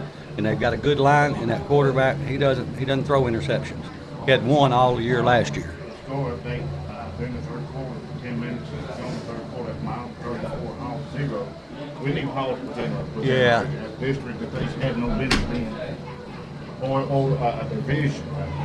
Or a region. Region, Yeah, you know, I mean, and it's true that Halls does, they have a gauntlet of a schedule, but at the same token, you know, we have to play Dyersburg, number 7 in the state. We have to play Covington, number 3 in the state. We have to play Westview, number 1 in the state. And we play 2 of them back to back, number 1 and number 3. And then we'll play Dyersburg last game of the season. Now, next week, we'll be back at home for the Obion County game. And this will be the last home game of the season. So if they do what they're saying they're going to do and redo this stadium, hey, come on down and come to the last football game, supposedly, at Tiny Knee Stadium, the old Tiny Knee Stadium. And I believe Obion County will wrap up that 4 seed in our district because they beat Mary Central 50-7 when they played them. But now tonight the Tigers are playing great football. The coach is playing a lot of young players, and why not play them? You know, Yeah, I mean, sooner or later they might be out there on the field. we played the best half of football we played this year. All right, we're just about ready for kickoff. Oh, we got Wilson on the PA tonight, and you can hear him. You can probably hear him up the square. All right, here we go. We're ready for kickoff. Start the second half, and here we go. Looked like we were offsides on the far side that time. Ball's taken at the 20, across the 25, the 30, the 35, and that's as far as he gets. He gets to the 35, and he's where he's brought down. Well, it'll be 1st and 10 for McNairy Central, his first offensive play of the second half. Let's see what Coach Gardner and company and them went in at halftime and see what adjustments they made. Yeah, I always thought you could tell a lot about a coach by the adjustments that were made at halftime. So let's see what we did. You know, of course, sometimes you can make all the adjustments you want, and the other team makes adjustments, and they counter each other. So, you know, it doesn't always work out that way. But, you know, usually you can try to find something you can exploit. All right, here comes the Bobcats up to the line with 2 wide to the right, 3 wide, 1 wide to the right, 3 wide to the left. Quarterback throws another little screen pass. It's complete, but he's tripped up and brought down right about the line of scrimmage. He may have picked up a yard or 2. We're going to call it a yard, make it 2nd down and 9. Yeah, good job.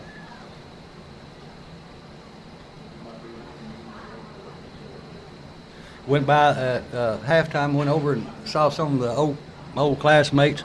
There were a couple years older than me. The class of 75 was over, but it was some people that were a little younger than me and some people that were older than me. But I got to see some people I haven't seen in a long, long time. And I know a lot of you would probably like to see some of these folks, so make sure to try to come out tomorrow night. All right, quarterback takes a snap, rolls to his right, he's throwing into the flat, it's complete at the 40. He breaks the first couple of tackles and gets the first down as he crosses out the 45 to the 47-yard line, and that's enough to move the sticks with 11 minutes and 1 second to go in the third quarter.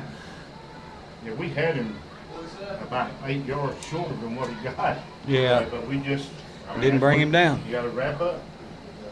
Got to wrap up, hold on, and bring your legs out from under them. They can't go anywhere if their legs not on the ground. Tomorrow, big game, Tennessee, Alabama. Yeah, I'm going for Tennessee. Oh, me too. I hope everybody does. Everybody in Tennessee anyway.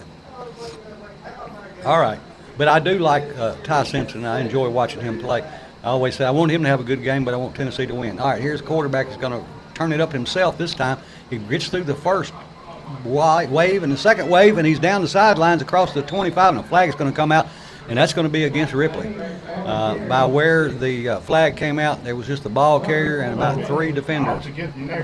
Wow. Now, I'm wondering if this one downfield is if those were flagged on for the same infraction or if those are 2 different infractions. Well, I noticed the referee on this side threw his hat. Yeah, I did too. Yeah. He was marking something, I don't know what. But at any rate, it does work out that way, and it is a holding penalty against McNairy. So that moves the ball back outside the sticks. It'll still be first down. It'll be first and about 12 to go with 10:15 to go third quarter.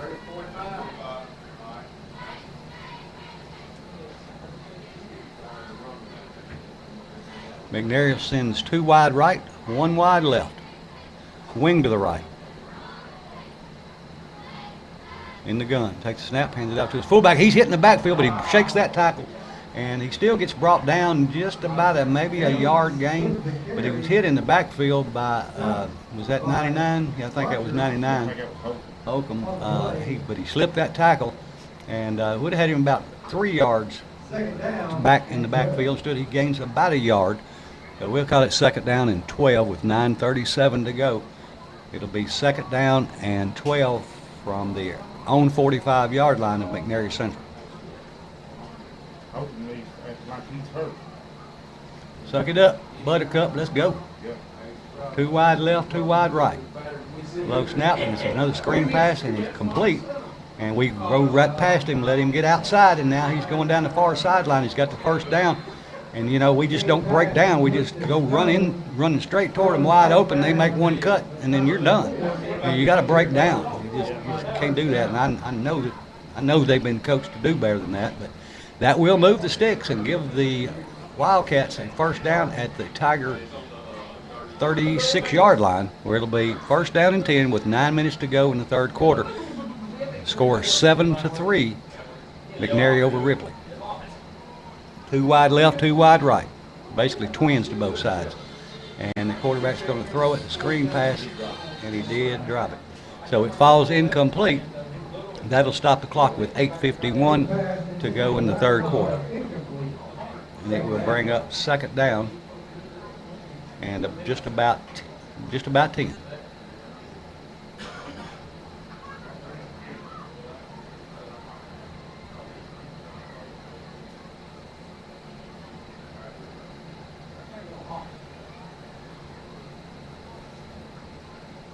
McNairy's going to send 2 wide left, 1 wide to the right.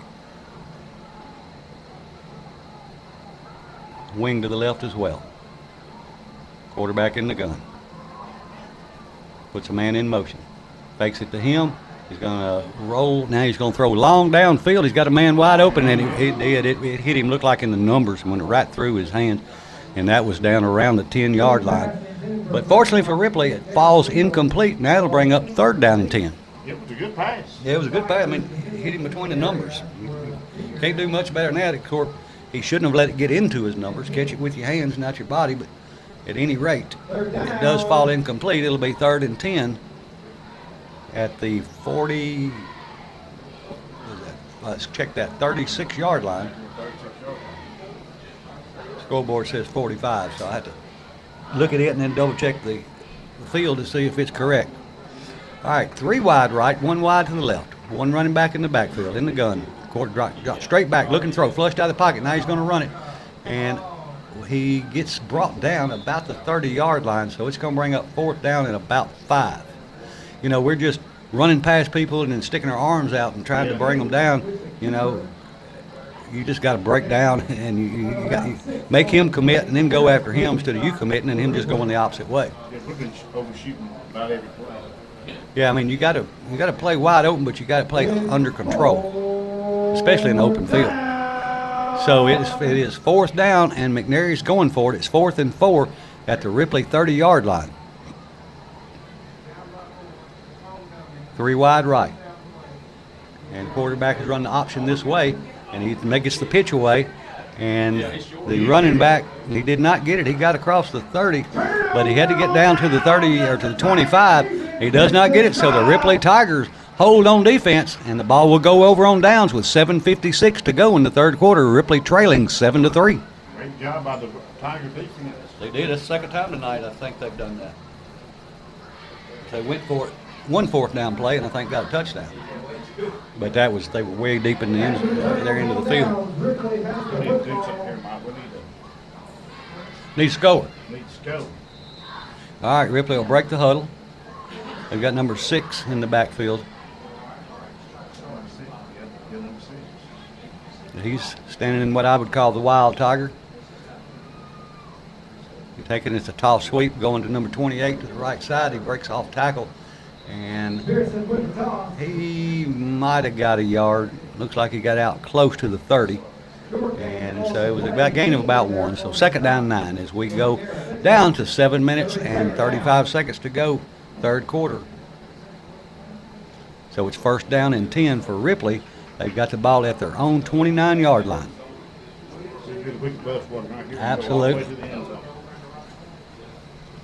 Ripley will send 1 wide to the right,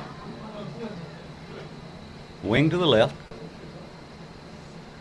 2 running backs in the backfield with the quarterback in the gun. Takes a snap, hands it to number 4, going right up the middle, and he breaks 3 or 4 tackles.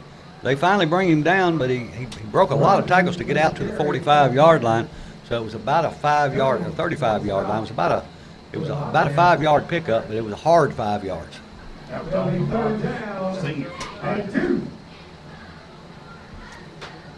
Yeah, I mentioned earlier the coaches for the All-Star game in West Tennessee are I can't remember his name, the coach from Huntington, and then the Coach Ward, obviously from Crockett County.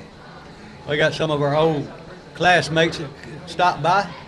We saw them over in the tent just a few minutes. Okay, Ripley has got 1 wide, no wide. We got halfback to the right. The quarterback hands it to the running back going right up the gut. He's got the 1st down as he crosses the 40 out to the 41-yard line. It'll be a 1st down. That's a Farm Bureau Insurance Ripley Tiger 1st down. Good run. Great run. I don't know who ran it, Bob. I couldn't see it. I think it was number 6. We got Odell and Gaines up in here. Or Chili Dog. Chili Dog. All right, Ripley will come to the line with 6:20 on the clock, 3rd quarter, trailing 7-3. 1 wide right, wing to the left, quarterback in the gun. That's Theus. He takes a snap. He's handed off to his running back going out. He's hitting the backfield. He doesn't get back to the line of scrimmage. He's going to lose about 2 yards back to the 39-yard line, where it'll bring up 2nd down and about 12 for Ripley as we go under the 6-minute mark. Yeah. Nowhere to go. I remember one time, Gaines back here, we were playing in a football game, and he was playing defensive end. And we got to looking on the film the next week, and he was way back and he was covering somebody running down the field as a wide receiver. He was covering a wide receiver. I was going after that ball, son. Coach said, you go after that ball. I don't care where it goes. All right, 5:24 and counting. 1 wide to the left. Wing back to the right. Theus in the gun. Takes a snap. It's a toss sweep going to the far side, number 28. And he is not going to get back to the line of scrimmage again. He's going to be brought down back at about the 36 37-yard line, so a loss of 2 more. So the Tigers are going backwards. It's going to be 3rd down and about 14 for Ripley, as the ball is all the way back to the 37-yard line. With 4:50 to go, Ripley still trails 7-3. Homecoming 2025. You take a look at their defensive line and take a look at our offensive line. We got 50 pounds on them. Yeah, I agree. We're a lot bigger than they are. We keep pushing them little boys back. All right, 4:34 to go, 3rd quarter. Ripley to the line. Wide right, wing right, wide left, wing right. Quarterback takes a snap, and it's a reverse coming back this way. They're going to catch him in the backfield before that's no blocking on the outside whatsoever. They catch him about 10 yards further back in the backfield than where he started. And, just no blocking on that reverse. First of all, you got to sell it, and second of all, you got to block. And I don't think we did either one on that time. So the ball is going to be a 4th down situation. Ripley's going to be punting the ball away from about their own 18-yard line. And one return man back for McNairy Central. He's going to stand back around his 37-yard line as Ripley gets ready to punt. Here's the snap. Got to get it away. He just barely got it off between 2 people, and it's going to die at about the 43-yard line. He was fortunate to get that one off. He looked like he got it just between 2 defenders. Following the punt, McNairy Central will take over around the 43-yard line. All right, 3:39 to go in the 3rd quarter. McNairy has the ball off of a Ripley punt. Ripley stopped them on their last drive and got the ball back on downs. Then they stalled out, punted the ball away. And now McNairy is going to send 2 wide to the left, 2 wide to the right. Quarterback takes a snap. He's looking to throw. He throws it out. A screen pass. It's complete. He gets past the first tackle. The second one gets him. That was number 4. It gets him out at about the 47-yard line. So the pickup of 4. It'll bring up 2nd down and 6. And they're getting our first man overshot him. Yeah. Class of 1970. All right, we go down just almost at the 3-minute mark. East corner of our end zone here in Tiny Stadium. 2 wide right, 2 wide left. McNairy dropping back, wants to throw. It's flat. He's got a man wide open running down the field, and he did catch it. He had to lean out forward, and he fell down, but he was at the 20-yard line when he fell. And I don't know. I see 2 Ripley players discussing on who. I don't know if they were discussing who's supposed to cover him, but odds are one of them was. At least somebody was. One of the 11 was supposed to cover him. So 2:50 to go, 3rd quarter. The ball will be 1st and 10 at the 20-yard line for McNairy Central with 2:40 to go, 3rd quarter.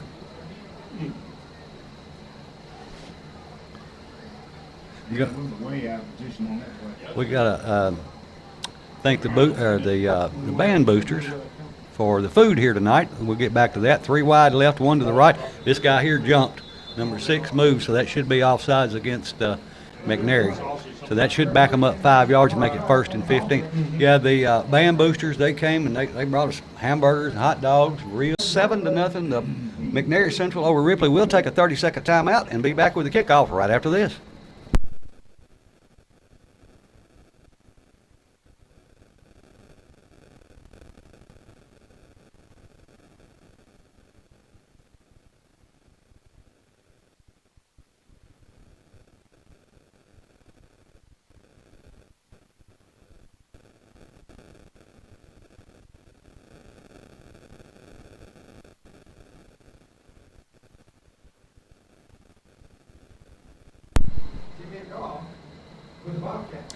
We are back as we're ready for the kickoff here after the opening drive.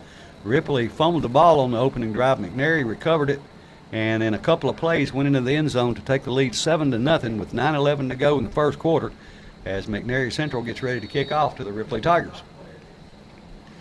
And here's the kick. Had a man offsides on the far side, but didn't get called. We got it at the 30, go up to 35, the 40, and he gets out to about the 47, 48-yard line. Nice return by Ripley to have good field position to start this 2nd drive. With 9 minutes and 2 seconds left on the clock, Ripley will go on offense. Again, we have an injured Bobcat down, and so there'll be a official timeout for injury. And I had mentioned before, I was looking for him on the sideline. I think that's him there. I can't remember his first name. Kelly, that played football here, graduated in 2020. That real good offensive line we had, Miles Brazier and Kelly. I can't remember his first name now. But anyway, he works for a rehab place out here on the highway. Well, I can't think of the name of it. Star or something. Yeah, Star Therapy. And so he is actually the sideline trainer for Ripley at the home games, at least the home games, maybe the away games too. And you know, he's an old Tiger from here and played with one of the better teams that Ripley's had in a long time. And it looks like it may take him a minute or two to get up. We've got some, I think that may be Kelly going out on the field there to assist the injured player for McNairy Central. I know Crockett County's playing South Gibson tonight, which Dyersburg beat South Gibson, and South Gibson put a whooping in Dyer County. Oh, so yeah. that's going to be a good match. But now, I think Dyer County had a kid that on the main player got hurt. Yeah. But one player shouldn't make a difference on the team. Sometimes they do. Well, all right, we're going to, it looks like it may be a minute getting him off the field. I'm not sure. It looks like they're going to put a brace on him, and I'm not sure if they're going to have an ambulance or a stretcher, but we'll take a break, and we'll be back after this injury timeout.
Oh, it was like the third play.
3. We are back after a timeout injury, or not an injury timeout, official timeout for injury, I guess is a better way to say that. It looked like a kid, I'm not sure if he broke his leg, but it looked like they put a inflatable cast on him. I will say that both teams, you know, they were both all on their knees, down on one knee on both sides, being respectful for the injured player. And then I noticed Coach Garner, he gathered his team up and had a prayer for I guess for this kid. And then I see McNairy Central, they're doing the same thing down in the end zone. So a lot of class. I think it's a lot of class, Mike. You know, when you come in, of course, football is a contact sport. You're going to get bumps and bruises, but you definitely don't want to see a kid to break a leg or break a lot of times they break their collarbone or something like that. But yeah, it's a difference. Coaches used to always tell us, I don't want you to injure anybody, but I want you to hurt everybody. Well, I guess that's right. He said, I don't want you to hurt them where they can't get back up, but I want them, when they get back up, they're going to be looking for you. Yeah. All right, and barbecue sandwiches and stuff up here, and they did and it was really good too. They did a good job. I know Steve Hearn has been doing that a lot, and I don't know if he was there or not, a part of it tonight. I didn't see him down there, but whoever did it, whoever's doing it, we appreciate it. We got one game left, and all the food we've gotten this year has been fabulous, and we appreciate it all.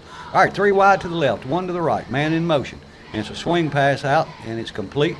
He's out he's going to go down the far sideline. He's going into the end zone with 1:55 to go in the third quarter. The score now is 13-3.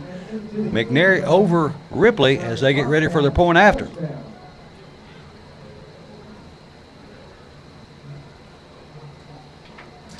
McNairy's got a long ride after the game.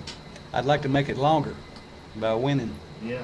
The rides are always longer after a loss than a win. Well, you ain't gonna win if you're playing soft on offense and defense. All right, it's going to be 1st and 15. Well, it's actually going to be 1st and goal. Check that, yeah. I don't know what I was thinking. I was looking too many different things. All right, they are going for 2, and the quarterback has thrown it into the end zone, and it is good.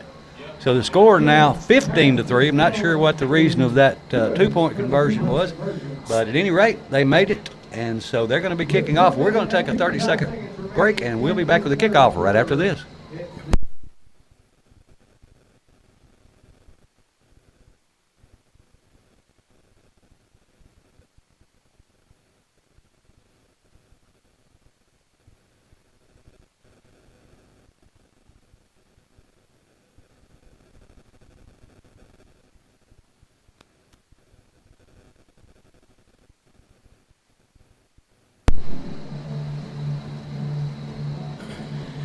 Back with 1:55 to go in the third quarter. McNairy scores and gets a 2-point conversion to make the score now 15-3. With 1:55 to go in the third, we are ready for McNairy to kick off.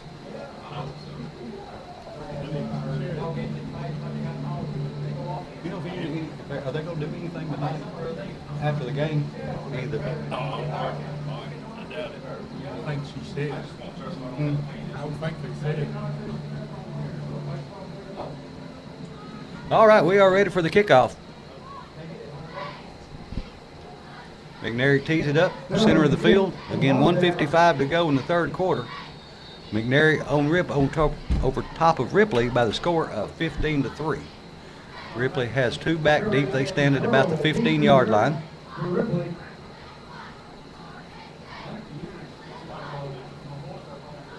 Yeah, me and Childress, we played a lot of football together. Played a lot of stuff together, not just football too, but a lot of football.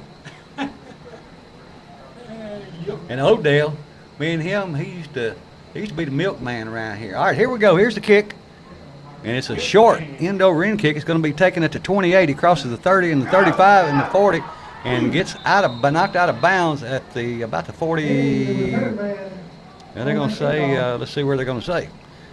Well, we actually got a good spot on that one. They're going to say it was at the 45. I was right here in front of it, and the referees weren't. And they gave us a yard. We'll take it. Many as they've taken away from us this year. Yeah, if you got any stray youngins around there, you know, Kenny was the milkman for a long time, so you know, he used to do a song called "My Daddy Was a Milkman."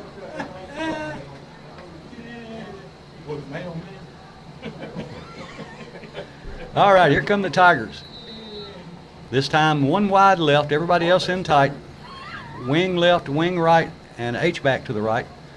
Direct snap to the quarterback, and the Wild Tiger, he's getting outside. He's going down the far sideline, and he's going to be stopped, but not until he gets across midfield to about the 47, maybe 46-yard line. We'll wait for the spot.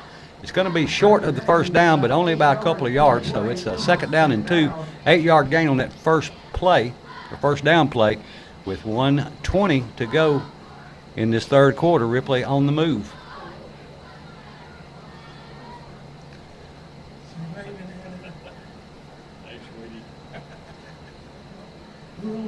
One wide left, double wing, H-back to the right. Number 6 takes it again. He's going to run himself, going right off left tackle. He's got the first down. So that is a Farm Bureau Insurance Ripley Tiger first down. So the clock will stop exactly with 1 minute to go as they will set the chains. And we've got a minute to go in this third quarter. Ripley will have the ball 1st and 10 at the 44-yard line of McNairy.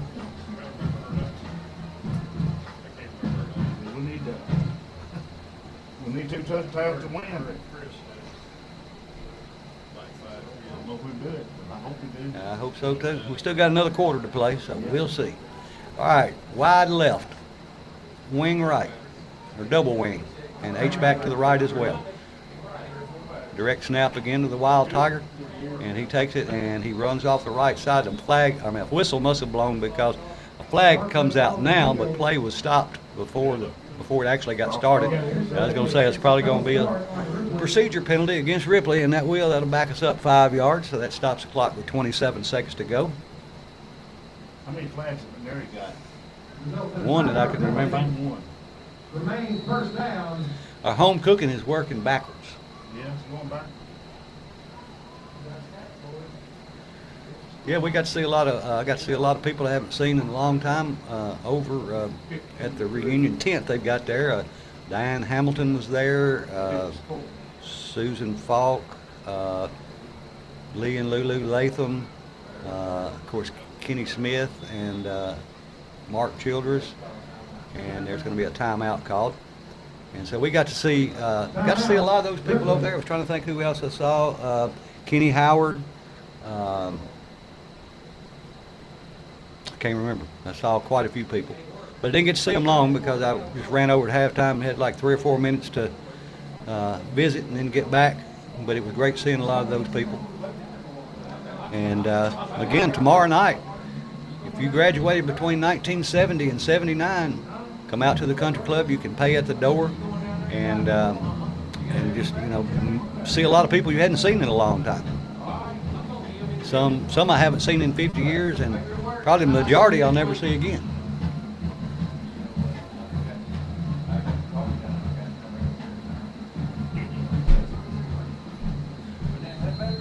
Well, we got to get something going. It shows 1 second on the clock in the third quarter, so I guess we'll run one play, and then we'll go to the fourth quarter. But the situation is it's first down and 15. Ripley is back at their own 48-yard line. So we got 1 second on the clock, so we should run one play, and then we'll take a break for the end of the third quarter. Ripley sends one wide to the left. Double wing. Quarterback is running back. He's going to take it. He's going to get caught in the backfield before he can get started. Yeah, I mean, you got to be able to get started. Anyway, that is going to be the end of the third quarter. So at the end of 3 here from Tiny Knee Stadium, Jim Fitzhugh Field, and Don Paris Press Box, the score is McNairy Central 15, Ripley 3. We'll take a 1-minute timeout and be back with the fourth and final quarter right after this. to a close 60-second timeout, man.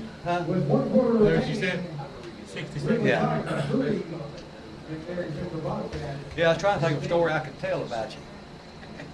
I can think of a You think podcast long meeting. enough. It might get him in Yeah, I trouble, don't- I but it don't get us in I don't trouble. wanna Tell get him in. about one of our double dates in Hall. Hey, No. we're on.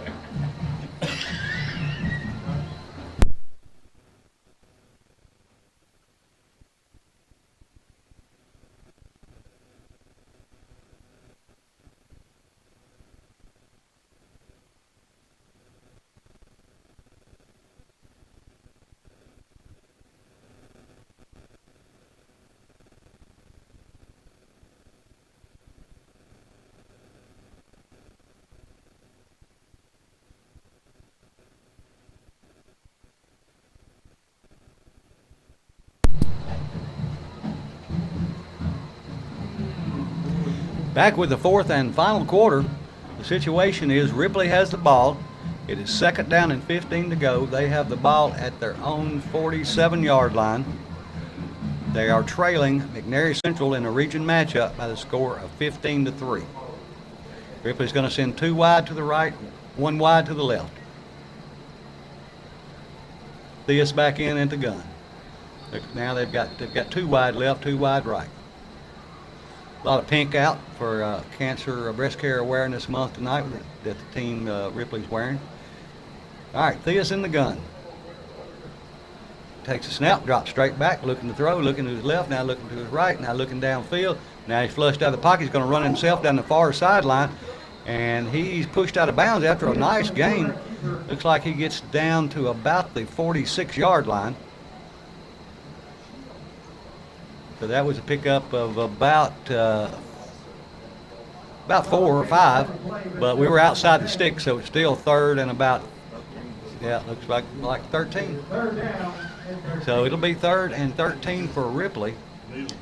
Big 3rd down play. If they're going to score twice in this quarter, they need to hurry up. Yeah, we need to do something there, Mike. We need to block and get the ball downfield.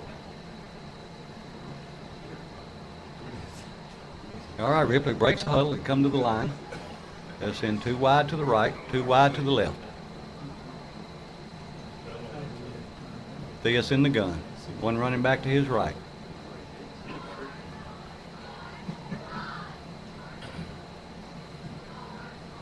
Theus looks downfield. He's got a well. He's throwing long downfield, but I have not. And they pick it off. Yeah, they just picked off at about the 10-yard line. He goes all the way back to the goal line, but he's running backwards, and a bunch of flags are coming out. So I think it's going to, they're still going to get the ball, but he's still on his feet. He runs all the way back to the 45-yard line.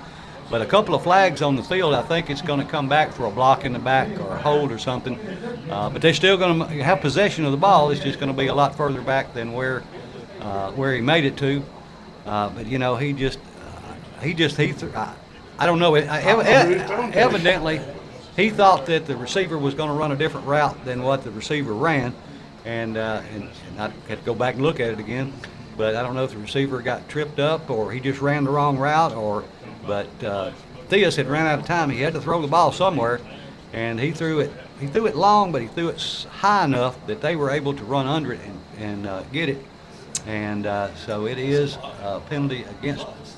It's a personal foul, head-to-head, and it will be going against McNairy, and so that'll back them up 15 yards from the infraction site. So that should put them back somewhere inside the 10-yard line. Well, do they have targeting in high school? Have what? Targeting, if he went Oh, from yeah. crown to crown, he should be ejected. All right, the ball is going to be back inside or right at the 10-yard line. So it'll be 1st and 10 from their own 10-yard line for McNairy Central with 11:33 to go in this ball game. Ripley trails 15-3.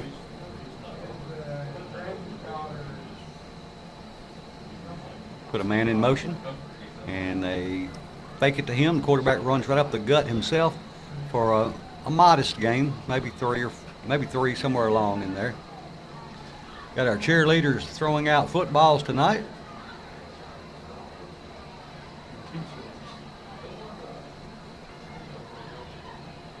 Give us a T-shirt. We'll have to go over those again for you. Hey, some of them got a pretty good arm out there. Maybe one of them need to be a quarterback.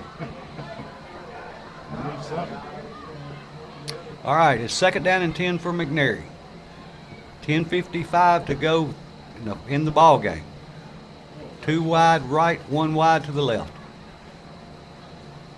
H-back to the right. Quarterback in the gun. Takes a snap.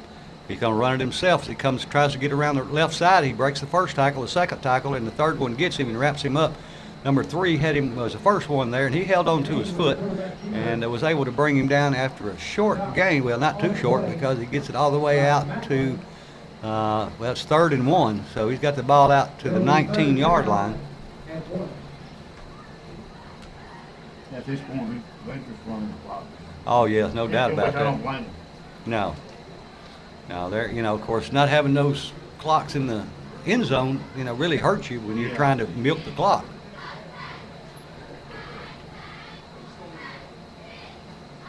Well, mine comes in next Friday night. Yep, and so again, it'll be the last home game of the season, and supposedly the last game that we'll play in Tiny Stadium as it sits now. All right, now we got 3 wide to the left, 1 wide to the right, empty backfield. Quarterback is going to run himself in the short gain up the middle. He didn't need much. Let's see if he got that yard for the first down. I think you're right. I think he may have actually lost a yard. So it'll be a 4th down and 2 situation for McNairy.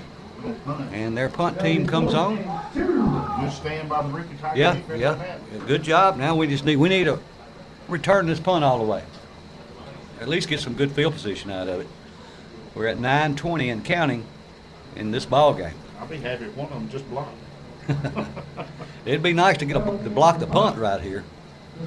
We've got 10 men on the line, 1 back, and they're coming after it. And he gets it off. He doesn't get it very far, but he gets it high. It hits at the 30 and then takes a McNairy roll to the 35-yard line. And there's a scramble. It looked like Ripley touched it, and they didn't fall on it. And McNairy gets underneath the pile and is able to come up with the fumble. And so now they maintain possession. I mean, it's pretty much like a first down for them because it was a short punt, but it gives them a new set of downs and new life in this drive. Ripley had them stopped, and they just another one of those mental mistakes on the Tigers. You're 8 games into the season, and you're gonna make a stupid move like that. Yeah, you're supposed to. Well, who do you blame? Do you blame the player? Yeah, Or do you- he should have got away from the ball. Well, He should have never been close to it. All right, 1st down and 10. Quarterback is going to throw a screen pass out to number 2. It's complete, and he gets past the first tackler and the second, and then the third one brings him out of bounds across the 40 at the 42-yard line. So that's a pickup of about 7. It'll bring up 2nd down and 3. Yeah, I mean, when they had one of the Ripper players out there trying to tell everybody, get away, get away, get away. And when the ball, especially is punted that short, just get away from it and take it where it landed. Don't even get around where it can bounce crooked and hit you. listen, I understand what you're saying, and it wasn't his fault, but that also had something to do with discipline.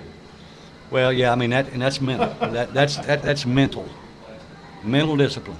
All right, 3 wide to the left, 1 wide to the right. Quarterback in the gun, 1 running back to his right. 2nd down and 3. Ball at the 43-yard line. Man in motion. Faked it to him. The quarterback looking to throw. Now he's going to roll to his left. He's hitting the backfield, and he brought down by the 2nd and 3rd tackler back at about the original line of scrimmage at about the 35-yard line. So it's going to bring up 4th and just about 10 for McNairy. So Ripley, again, with a good defensive stand, will get an opportunity to get the ball back. This time, get away from it. Oh, I think it must be 3rd. The scoreboard said 4th. But you're right, it is 3rd. So it's 3rd and 10.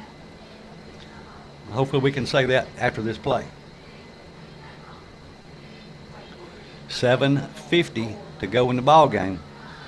McNairy leads 15-3. Which I know Big Chicken and hoping that time, because they've been playing both ways. Yeah, well, They gotta be, hey man, a lot of them have. old school players like me and old Chili Dog, we know what that's like. We used to not, I didn't get off offense, defense, kickoff, return, punt, return, field goal, extra point, offense, defense. You didn't come off the field. And let's see, I think there's going to be a timeout. Yeah. Well, the coach over acting crazy, throwing his head on the ground. Yeah. So I guess it is a timeout. But yeah, it used to, I mean, you know, a lot of it has to do with the talent you have, a lot of it has to do with how many players you actually have. You know, but when you don't have huge numbers, sometimes you have to play both ways. Yeah. And, you know, it's hard, but it's also I guess the most fun, hard part you'll ever have. I took Garner, might be a little upset. But he has a right to be. Yeah. You know, you work all spring and all summer, then you go through the summer workouts, and you would hope that you get all this stuff out of your system during the spring practice or summer, whatever. Spring and summer, and then you have the 7-on-7s, and then you have the scrimmage games, and then you play 7 ball games up to this point. All right. I can tell you this, O'Brien County ain't gonna be no easy. No. But they beat this team pretty soundly. All right, 2 wide to the right, 1 wide to the left, man in motion. Quarterback fakes the handoff, rolls to his right, looking downfield. He's got a man downfield. He's got good coverage. And good job, really, by the defensive back by Ripley, trying to get his number, because he was right where he needed to be. Now, the ball was a little bit underthrown, but he was right there on top of him. He had really good coverage. Is that 6 also? I'm trying to see his number, Mike. He got the pink sleeves and the pink leg socks on. Well, but he won't turn far enough for me to see. Number 8. Is it 8? I couldn't tell if it was 8 or 3. It's 8. It's Justin Henny. No, it's 3. Oh, is it 3? Yeah, it's 3. I thought it was this guy right here. Right there, straight in front of it. All right, here comes the punt. It's going to be 4th down and 10. 7:20 to go in the game. Low snap. He gets it up and gets it off. Get back. And it's going to take a McNairy roll down to the 36-yard line. So a pretty good punt. But we didn't touch it. We maintained possession. We've got 7 minutes and 11 seconds left in this game. Ripley trails 15-3. And this is homecoming 2025. The Tigers still looking for that first win. This would be an ideal place to get it. I remember one time we had Dyersburg homecoming. You remember that? No. We got beat like a dog. No, I don't remember that. Yeah. Well, for our homecoming? Yeah, our homecoming. No, I don't remember that. That wasn't good scheduling. But you know, I remember back before Coach Cruz got here, we used to play 6, 7 homecoming games a year because everybody wanted to play us for homecoming. Yeah. All right, Ripley has the ball. It'll be 1st and 10 from their own 37-yard line. 2 wide right, 2 wide left. Theus in the gun. Takes a snap, drops straight back, looking to his right, looking. Now he's flushed out of the pocket, rolls to his left, he's going to run it himself. He breaks the first tackler and gets down right at the first down. Let's see if he got it. It looks like he did. If he did, that was a nice scramble.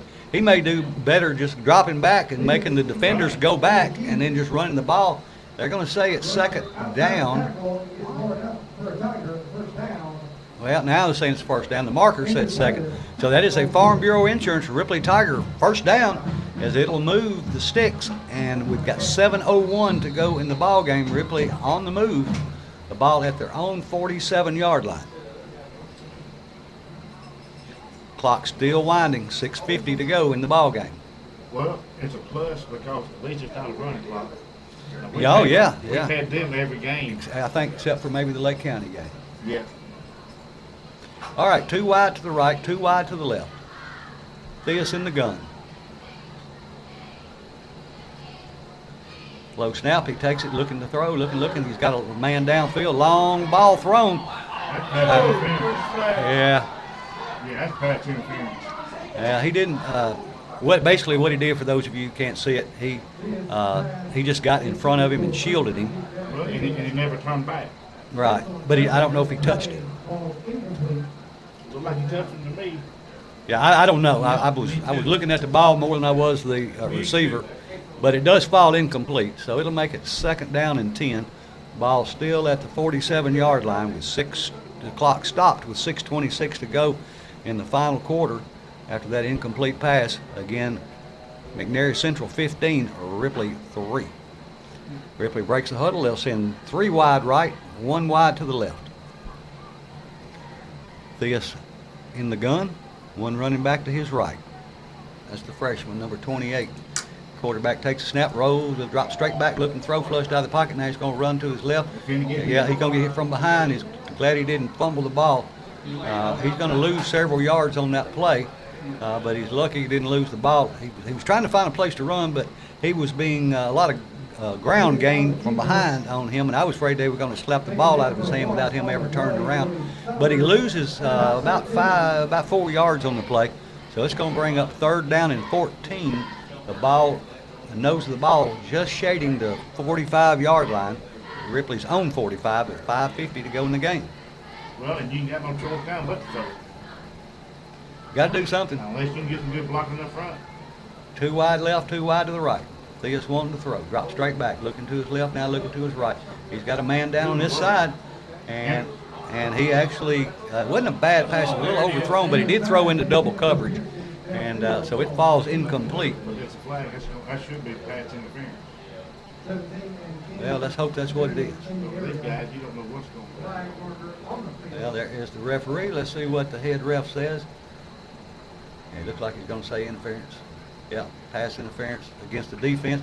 So that'll give the Tigers a 1st down. They had to get 14. They got 15. So that's enough to move the sticks. It's a Farm Bureau Insurance Ripley Tiger 1st down. 5:33 on the clock. The ball spotted right at the 40-yard line of McNairy Central for Ripley. Again, the score, Ripley 3, McNairy Central 15. And a really good crowd here tonight for homecoming. It looked thin earlier, but I went out at halftime, and it's probably the biggest crowd we've had this year. 2 wide to the right, 2 wide to the left. Man in motion. Quarterback takes a low snap, and the flag comes out. I think it's going to be procedure against Ripley. Number 28 that's lining up in the backfield, that's Pearson. He's the freshman. So that'll move them back to the 45 and make it 1st down and 15 with 5:33 on the game clock.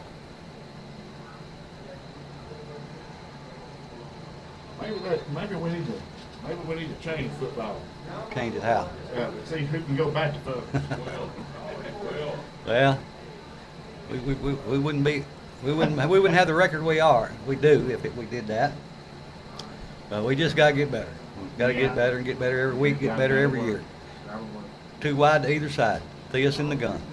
Takes a snap. He hands it to his running back. Starts outside, cuts it back across the middle. He gets 5 yards back and gets back to the original line of scrimmage at the 40. But it's going to bring up now 2nd down and 10 for the Tigers as the clock continues to run. 5:15 to go in the ball game.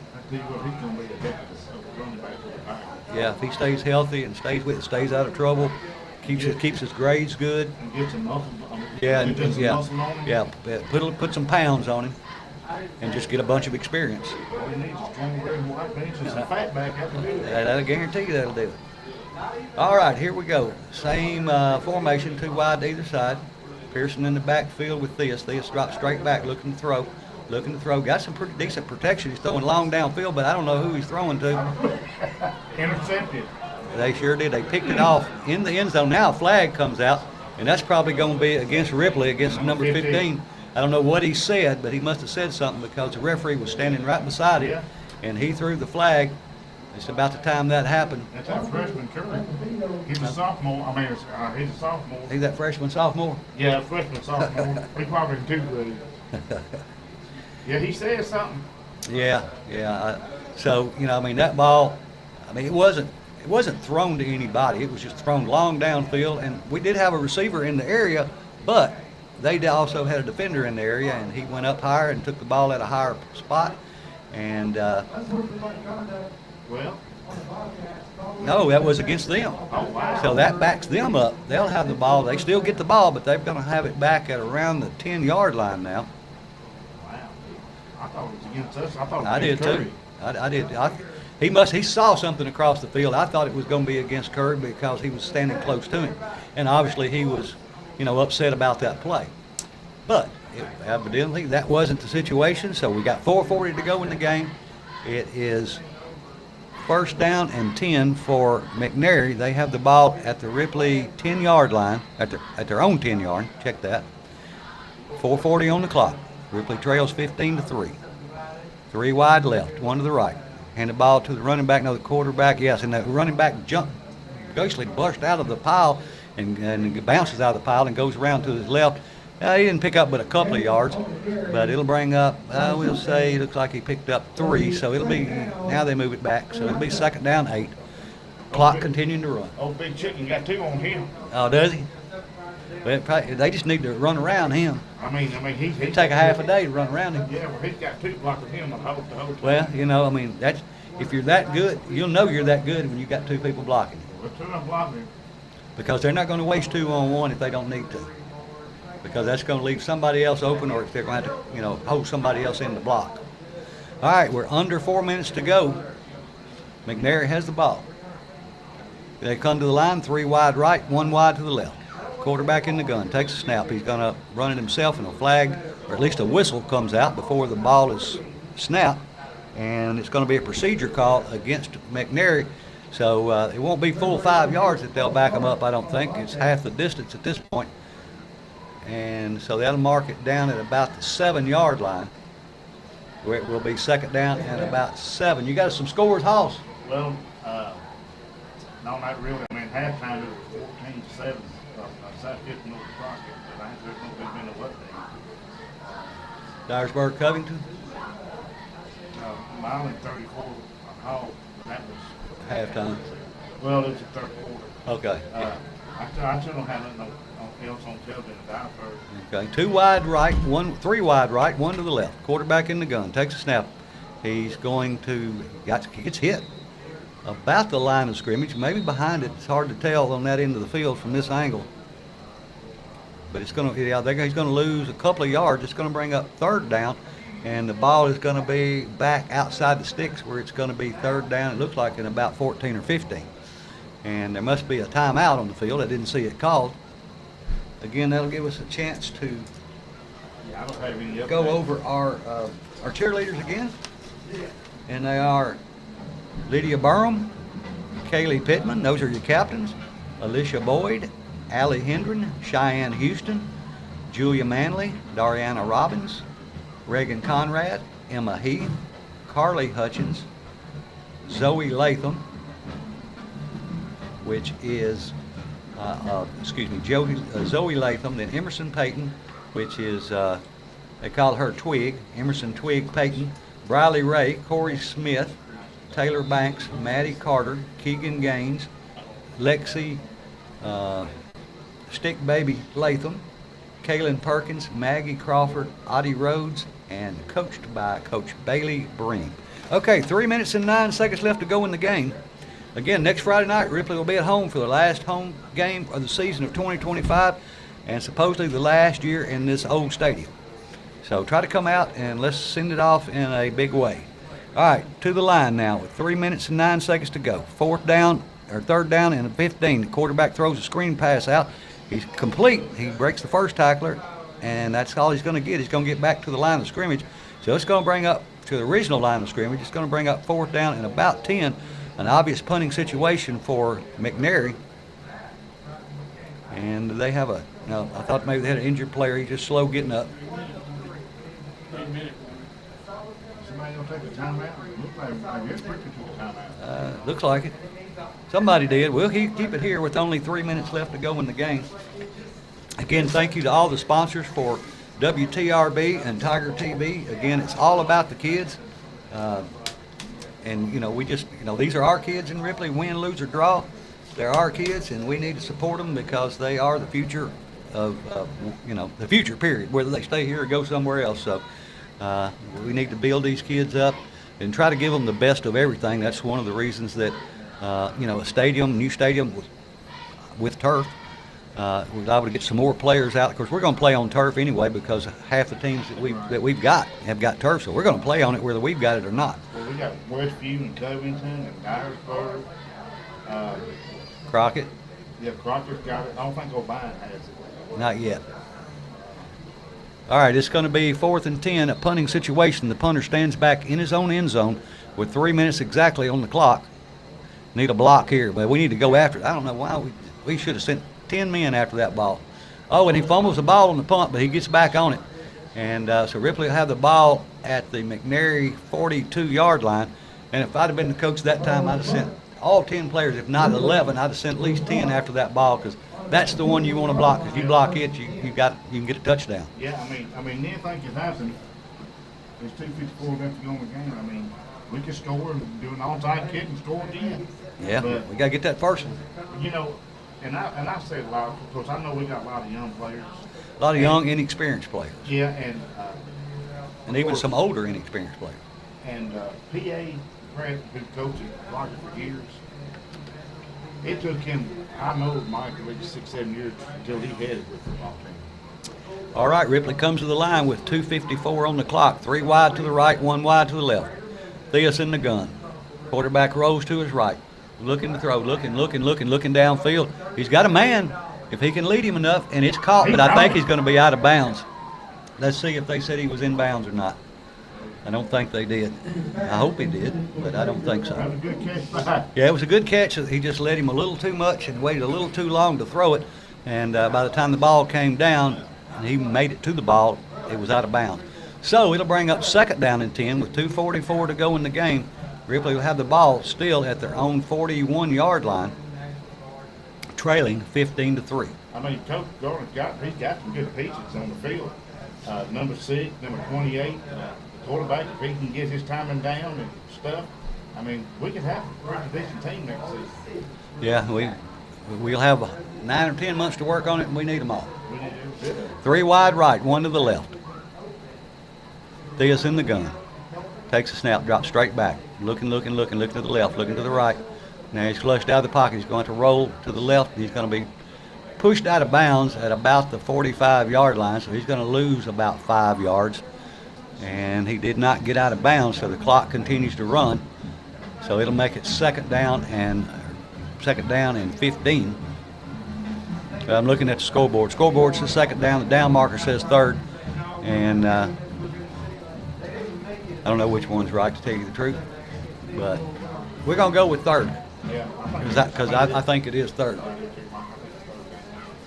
All right, we are continuing to count down. We're under 2 minutes to go in this ball game. 2 wide right, 2 wide to the left. Theus in the gun. Takes a snap, drops straight back, looking to his left, flushed out of the pocket, rolling to his right. You better get rid of it. I don't understand. There you go. Okay, I'd rather him do that than. Well, yeah. But normally he'll usually turn around and go back the other direction and lose about 15 yards. But that's just going to bring up 4th down now, so it's going to be 4th and about 14 for Ripley. With 1:42 to go, I don't see any reason in punting at this point. All right, so Ripley, it appears, is going to be going for it on 4th down with 1:42 on the clock. As there's just not much use in punting at this point, because we've got to score twice. We can't score without the ball unless we pick one off or scoop and score. So Ripley comes to the line, 1:42 on the clock. Same formation, 2 wide to either side. Theus takes a snap, drops straight back. Oh, and they're coming after him too, but the screen pass was set up, but they smelled that out all the way and almost picked it off. And if he'd have picked it off, he'd have went all the way back. So the ball will go over on downs with 1:38 to go in the ball game. Ripley will go back on defense. McNairy will have the ball, 1st and 10 at their own, looks like 45-yard line.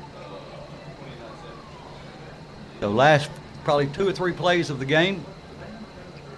But Ripley played an honorable game tonight. They didn't quit. They didn't give up, and I saw more effort. I did too. I saw more effort tonight than I've seen since the Covington game. We actually played. We should have scored at least twice. Yeah, I mean the score should be 14-15 right now. All right, they are in their victory formation, so they're just going to down the ball and run the clock out. They'll probably have to snap it 2 more times, maybe 1. Hard to tell without the play clock running. But they're just going to run out the time, milk the clock, and I don't know why. Okay, the clock had stopped for a second or two, and now it's back running. So it will be second down and about 14, which means nothing to McNairy. The only numbers that mean anything right now is 15 and 3. Yeah, I don't see how they're keeping up. Well, they do it. I mean, nobody had those. They kept up with it on the stopwatch, and when they get down to 10 seconds, they would start counting like that.